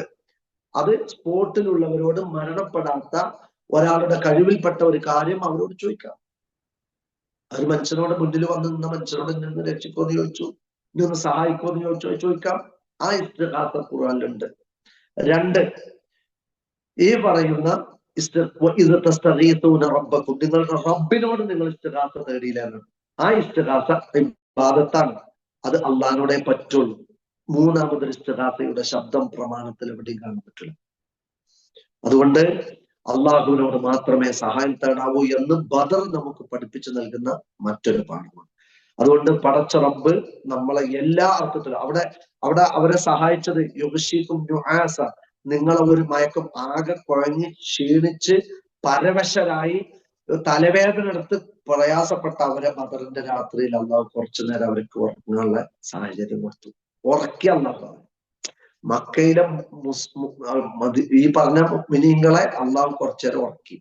പിന്നെ ആലേക്കും സമായി മാഹ, വെള്ളമൊക്കെ അവർ തടഞ്ഞിരുന്നു. മക്കയിലെ മുശ്രിക്കുകൾ വെള്ളം ഇവർക്ക് കിട്ടാത്ത രൂപത്തിലാക്കിയിരുന്നു. അതിൽ വെള്ളം ഇറക്കി കൊടുത്തുള്ള ആകാശത്ത്. ഇങ്ങനെയൊക്കെ സഹായിച്ചു. പിന്നെ മലക്കുകളെ നോക്കിയ ബദറിൽ പടച്ച റബ്ബ് എത്രത്തോളം സഹായിച്ചു. അള്ളാന്റെ മലക്കുകളെ ഇറക്കുക എന്ന് പറഞ്ഞാൽ എന്താ? അത് സത്യവിശ്വാസാണ്, അത് തൗഹീദാണ്, അത് അനുസരണയാണ്, അത് അവരുടെ തവക്കുലാണ്, അവരുടെ അള്ളാഹുവിന്റെ ദീനിനെ സഹായിക്കാനുള്ള മനസ്സാണ്. അതുകൊണ്ട് ഈ ബദർ യുദ്ധം നമുക്ക് ഏകുന്ന ഒരുപാട് സന്ദേശങ്ങൾ, ആ സന്ദേശങ്ങൾ നമ്മുടെ നെഞ്ചേറ്റി ജീവിത മൂല്യങ്ങളായി, ക്വാളിറ്റിയായി നമ്മുടെ ലൈഫിലേക്ക് നമ്മൾ മാഷാ അല്ലാഹ് കൊണ്ടുവന്നാൽ പടച്ച റബ്ബ് എന്നും എപ്പോഴും സ്വാഭാവികതയുടെ, ഭൗതികതയുടെ മുഴുവൻ സ്വാഭാവികതയും അട്ടിമറിച്ചുകൊണ്ട് അള്ളാഹുവിന്റെ സഹായം നമുക്ക് കിട്ടും എന്ന വലിയ പാഠമാണ് ബദർ മാഷാ അല്ലാഹ് നമുക്ക് പകർന്നു നൽകുന്നത്. അതുകൊണ്ടാണ് ആയുധബലമില്ലാത്ത, അംഗബലമില്ലാത്ത, ആൾബലമില്ലാത്ത, മാറി മാറി യുദ്ധം ചെയ്യാൻ സൈനിക സംഘങ്ങളില്ലാത്ത ഒരു ന്യൂനപക്ഷം, വെറും 3-1 മാത്രം വരുന്ന ഒരാൾക്ക് 3 ആളെ നോക്കണം. മനസ്സിലായില്ല? ആ പാവങ്ങളെ അല്ലാഹു സുബ്ഹാനഹു വ തആല സഹായിച്ചത് അവരുടെ ഈമാനും, അവരുടെ സമർപ്പണവും, അവരുടെ ത്യാഗവും, അവരുടെ സന്നദ്ധതയും അള്ളാന്റെ ദീനിന് വേണ്ടി. ഇപ്പൊ അവർക്ക് എന്താ? മക്കളെ കാണണ്ടേ, കുട്ടികളുടെ കൊഞ്ചലും കെഞ്ചലും കേൾക്കണ്ടേ, ഭാര്യയുടെ കൂടെ അന്തി ഉറങ്ങണ്ടേ, അവരുടെ വീട് വിട്ടുപോകാൻ അവർക്ക് കഴിയോ? പഴുത്തു നിൽക്കുന്ന ഈത്തപ്പഴങ്ങൾ വലിച്ചെറിയാൻ അവർക്ക് കഴിയോ? പക്ഷെ അവര് സ്വന്തം ശരീരത്തിന്റെയും ഭൗതിക ജീവിതത്തിന്റെയും കാൾ വലുത് അള്ളാഹുവിനെയും അള്ളാഹുവിന്റെ ദീനിനെയും നോക്കി കണ്ടപ്പോൾ അള്ളാഹു സുബ്ഹാനഹു വ തആല അവർക്ക് വിജയം കൊടുത്തു. അതുകൊണ്ട് സഹോദരങ്ങളെ, പടച്ച റബ്ബിന്റെ ദീനിനെ ശരീരം കൊണ്ട് സഹായിക്കണം, സമ്പത്ത് കൊണ്ട് സഹായിക്കണം. നമ്മുടെയൊക്കെ ഈ പറയുന്ന അള്ളാഹു തന്ന എന്തെല്ലാം കാര്യങ്ങൾ നമുക്ക് അനുഗുണമാണോ അതുകൊണ്ട് പടച്ച റബ്ബിന്റെ ദീനിനെ സഹായിക്കണം. എന്നാൽ അതിന് വിരുദ്ധമായി ഈ കൊല്ലപ്പെട്ട ബദരീങ്ങൾ, അല്ലെങ്കിൽ യുദ്ധത്തിൽ പങ്കെടുത്ത ബദരീങ്ങൾ എന്ന് പറഞ്ഞാൽ 313 ആളുകളുണ്ട്. റസൂലുള്ള അടക്കമുള്ള ആളുകളാണ് ബദരീങ്ങൾ. അവരൊക്കെ ബദറിൽ പങ്കെടുത്തവരാണ്. അപ്പൊ ഈ ബദർ ശുഹദാക്കൾ മാത്രമല്ല, ബദറിൽ പങ്കെടുത്തവരൊക്കെ ബദരീങ്ങൾ എന്ന് വിളിക്കും. പക്ഷെ കാലാന്തരമേ എന്താ വൈരുദ്ധ്യങ്ങളെ നിന്റെ പേരോ എന്ന് ചോദിച്ച പോലെ ഒരുപാട് വൈരുദ്ധ്യക്കാര് കയറി വന്നിട്ട് ഇനിയിപ്പോ റമദാനിലെ 17 നോക്കൊണ്ട് പ്രത്യേകമായ കുറെ മൗലൂദ് പാരായണം ചെയ്യും. ബദരീങ്ങളെ ആണ്ട് കഴിക്കാനും പറഞ്ഞിട്ടാണ് ഇത് ചെയ്യുക. എന്നിട്ട് അതിന് വേണ്ടിയിട്ട് ഫുഡ് ഉണ്ടാക്കും. ഒരുപാട് ആളുകളും ബദരീങ്ങളുടെ പേരിൽ മൃഗങ്ങളെ നിർച്ചയാണ്. എന്നിട്ട് ഈ മൗലൂദിന്റെ വരികൾ ഇങ്ങനെ വീട്ടിലിരുന്ന് പാരായണം ചെയ്യും. എന്നിട്ട് ഇതൊരു ആചാരമായി കൊണ്ടുവന്നു. എന്തെല്ലാം തിന്മകളാ നോക്കിയത്. ഒന്ന്, ആണ്ട് കഴിക്കുക. ബദരീങ്ങളുടെ പേരിൽ വർഷാവർഷം അവരുടെ ആണ്ട് കഴിക്കുക. പ്രമാണികമായി ഒരു സാധ്യതയും അതിനില്ല. ഖുർആനിലോ ഹദീസിലോ അത് അനുവദിച്ചു നൽകിയതായി കാണാൻ പറ്റില്ല. അതുകൊണ്ട് തന്നെ അത് ഒന്ന്, ആ ഒരു തിന്മ ബിദ്അത്തായി കൊണ്ടുവരാൻ. 2, മൗലൂദ് എന്നുള്ള പേരിൽ പ്രവാചകനെ പ്രകീർത്തിക്കുന്ന വരികൾ, ആ വരികളിലുള്ളത് അധികവും ശിർക്കാണ്. റസൂലുള്ളാഹിനെ ഗഫാറാണ്, പാപങ്ങൾ പൊറുക്കുന്ന ആളാണ്, ഗഫൂറാണ്. അതേപോലെ തന്നെ റസൂൽ സല്ലല്ലാഹു അലൈഹി വസല്ലമ വൻ പാപങ്ങൾ മാപ്പാക്കി തൗബ തരുന്ന ആളാണ്. ഇതൊക്കെ അള്ളാഹുവിന്റെ വിശേഷണങ്ങളാണ്. അള്ളാഹു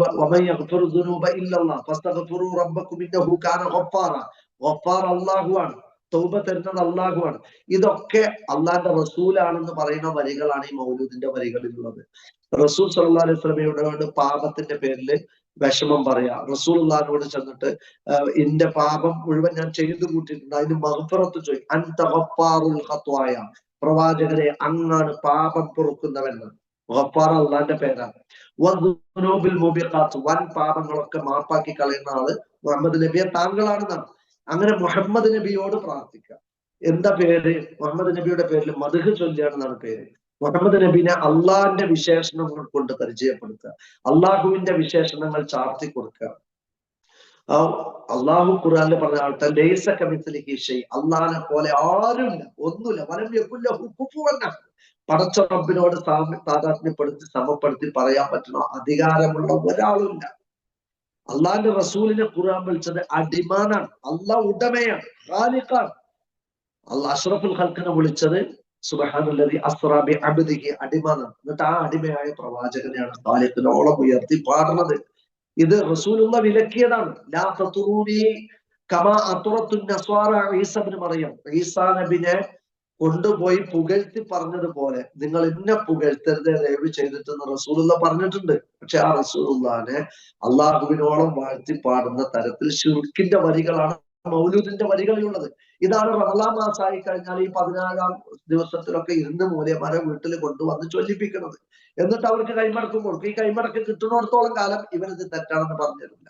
പക്ഷെ അതിന്റെ വരികൾ മങ്കൂസ് മൗലൂദാവട്ടെ, സുബ്ഹാന മൗലൂദാവട്ടെ, ഷറഫുല്ലന മൗലൂദാവട്ടെ, ഇതിന്റെ പേരിൽ ചൊല്ലപ്പെടുന്ന മദ്ഹി കിതാബുകളിൽ റസൂലുള്ളാഹി സ്വല്ലല്ലാഹു അലൈഹി വസല്ലമയെ അള്ളാഹുവിലേക്ക് ഉയർത്തുന്ന, റസൂലുള്ളാഹിയോട് പ്രാർത്ഥിക്കുന്ന, റസൂലുള്ളാഹിയോട് പാപമോചനം തേടുന്ന ഒരുപാട്, റസൂലുള്ളാഹിക്ക് ഗൈബിന്റെ കാര്യങ്ങൾ വകവെച്ചു കൊടുക്കുന്ന ഒരുപാട് ശിർക്കുകൾ ഇതിന്റെ ഉള്ളിലുണ്ട്. അതുകൊണ്ടാണ് ഇത് പാടില്ല എന്ന് പറയാനുള്ള കാരണം. ഖുർആനെതിരായ ആശയങ്ങൾ അതിന്റെ ഉള്ളിലുണ്ട്. അതുകൊണ്ട് എന്നിട്ട് അതിരുന്ന് അങ്ങനെ ചൊല്ലുക. അപ്പൊ ആലോചിച്ചൊക്കെ ശിർക്ക് ചെയ്യുക. റമളാൻ മാസത്തിൽ എന്തിനാണോ ബദർ നടന്നത്, ആ ബദറിന്റെ യഥാർത്ഥ ലക്ഷ്യം അട്ടിമറിച്ചുകൊണ്ട് അതേ ബദരീങ്ങളോട് തേടുന്ന ഒരവസ്ഥ, ദുരന്തം ആലോചിച്ചു. അപ്പൊ അതാണ് ഇവിടെ സംഭവിക്കുന്നത്. എന്നിട്ട് അതിനപ്പുറത്ത് പിന്നെ ഇതിങ്ങനെ ചടങ്ങായി, ഇത് ഈ എല്ലാ കൊല്ലവും ഇങ്ങനെ ഒരു ചടങ്ങായി, ഇതിന്റെ പേരിൽ കുറെ മദ്ഹ് പാട്ടുകളായി കൊണ്ടുവന്ന് ആചാരമാക്കി നമ്മുടെ സമ്പത്ത്, നമ്മുടെ 10, 60,000, 70,000, 80,000 രൂപ കൊടുത്ത് വാങ്ങി ബദരീങ്ങളുടെ പേരിലാണ് അറക്കുന്നത്. വമാ ഉഹില്ല ബിഹി ലിഗൈരില്ല മൻ ദബഹ ബിഗൈരി മൻ ദബഹ ലിഗൈരില്ല, അല്ലാഹു അല്ലാത്ത ആരുടെ പേരിലാണ് ആരർത്താലും അത് കുഫറാണ്, അവൻ കാഫറായി പോകും, അത് ശിർക്കായി പോകും. അതുകൊണ്ട് അള്ളാഹു അല്ലാത്തവരുടെ പേരില്, അതിന് നബി ആവട്ടെ ബദരീങ്ങളാവട്ടെ ആരുടെ പേരില് തിന്നാൻ പാടില്ല എന്ന ഭക്ഷണത്തിൽ പെട്ടല്ലത്. പന്നിയെ തിന്നാൻ പാടില്ല. സൂറത്തു മാഇദയിൽ അല്ലാഹു വേണ്ടി പന്നിനെ തിന്നാൻ പാടില്ല, ശവം തിന്നാൻ പാടില്ല. ഈ കൂട്ടത്തിൽ എണ്ണിയതാണ് വമാ ഉഹില്ല ബിഹി ലിഗൈരില്ല, അള്ളാഹു അല്ലാത്തവരുടെ പേരിൽ പ്രഖ്യാപിക്കപ്പെട്ടതും തിന്നാൻ പാടില്ല. അപ്പൊ ബദരീങ്ങളുടെ പേരിൽ എന്ന് പറഞ്ഞിട്ട് അറുക്കുമ്പം അള്ളാഹിന്റെ പേരിലെ ബലി ഇറക്കാൻ പാടുള്ളൂ. എന്നിട്ട് ഈ ബദരീങ്ങളുടെ പേരിൽ ഇറക്കുമ്പോ അതും ശിർക്കാണ്. ആ ഭക്ഷണവും ശിർക്കിന്റെ ഹറാമിന്റെ ഭക്ഷണമായി മാറി. എന്നിട്ട് പിന്നെ ഞങ്ങൾ കുടുംബ ബന്ധം ചേർക്കുകയാണെന്ന് പറഞ്ഞിട്ട് ഈ പറഞ്ഞ നേർച്ചന്റെ ഫുഡ് മുഴുവനും ഇരുന്ന് തിന്നും ചെയ്യും. ഇതെങ്ങനെ തിന്നാൻ പറ്റുക? ഒരു ഭാഗത്ത് അള്ളാഹു അല്ലാത്തവരുടെ പേരിൽ പ്രഖ്യാപിക്കപ്പെട്ടത് ശവത്തിനും പന്നിക്കും മേൽ ഉപമിച്ചുകൊണ്ട് തിന്നാൻ പാടില്ല എന്ന് പറഞ്ഞ് ഖുർആൻ പറഞ്ഞു. എന്നിട്ട് നമ്മളിങ്ങനെ കുടുംബബന്ധം ചേർക്കണം, അല്ലെങ്കിൽ അവർ തെറ്റിപ്പോകും എന്നും പറഞ്ഞിട്ട് ഞാൻ ഈ മഹലിന്റെ കീഴിലാണ് നിൽക്കുന്നത്, അതുകൊണ്ട് തിന്നാൻ ഞാൻ നിർബന്ധിതനാകുകയാണെന്ന് പറഞ്ഞിട്ട് ഈ നേർച്ചച്ചോറ് അള്ളാഹു അല്ലാത്തവരുടെ പേരിലൊക്കെ നേർച്ചയാക്കിയതൊക്കെ ഇരുന്ന് തിന്നാൻ പറ്റുമോ?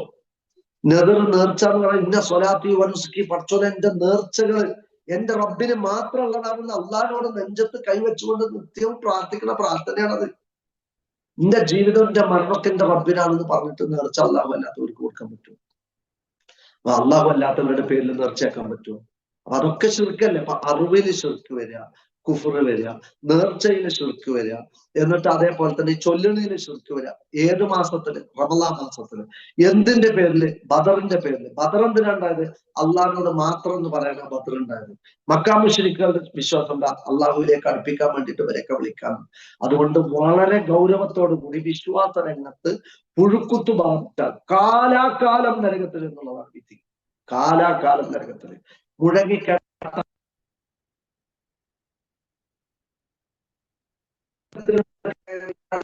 കേൾക്കുന്ന ശബ്ദം, അവസാനത്തെ മനുഷ്യൻ പോന്ന പിന്നെ എന്നേക്കുമായി നരകത്തിന്റെ വാതിൽ കൂട്ടും. ആ കൂട്ടത്തില് തൗഹീദിൽ പിഴച്ചവരുണ്ടാകും.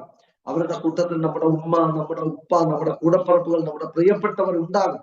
അതുകൊണ്ട് അവർക്ക് സത്യം പറഞ്ഞു കൊടുക്കേണ്ട നമ്മൾ മൗനം പാലിക്കുന്നവരായി മാറാൻ പാടില്ല.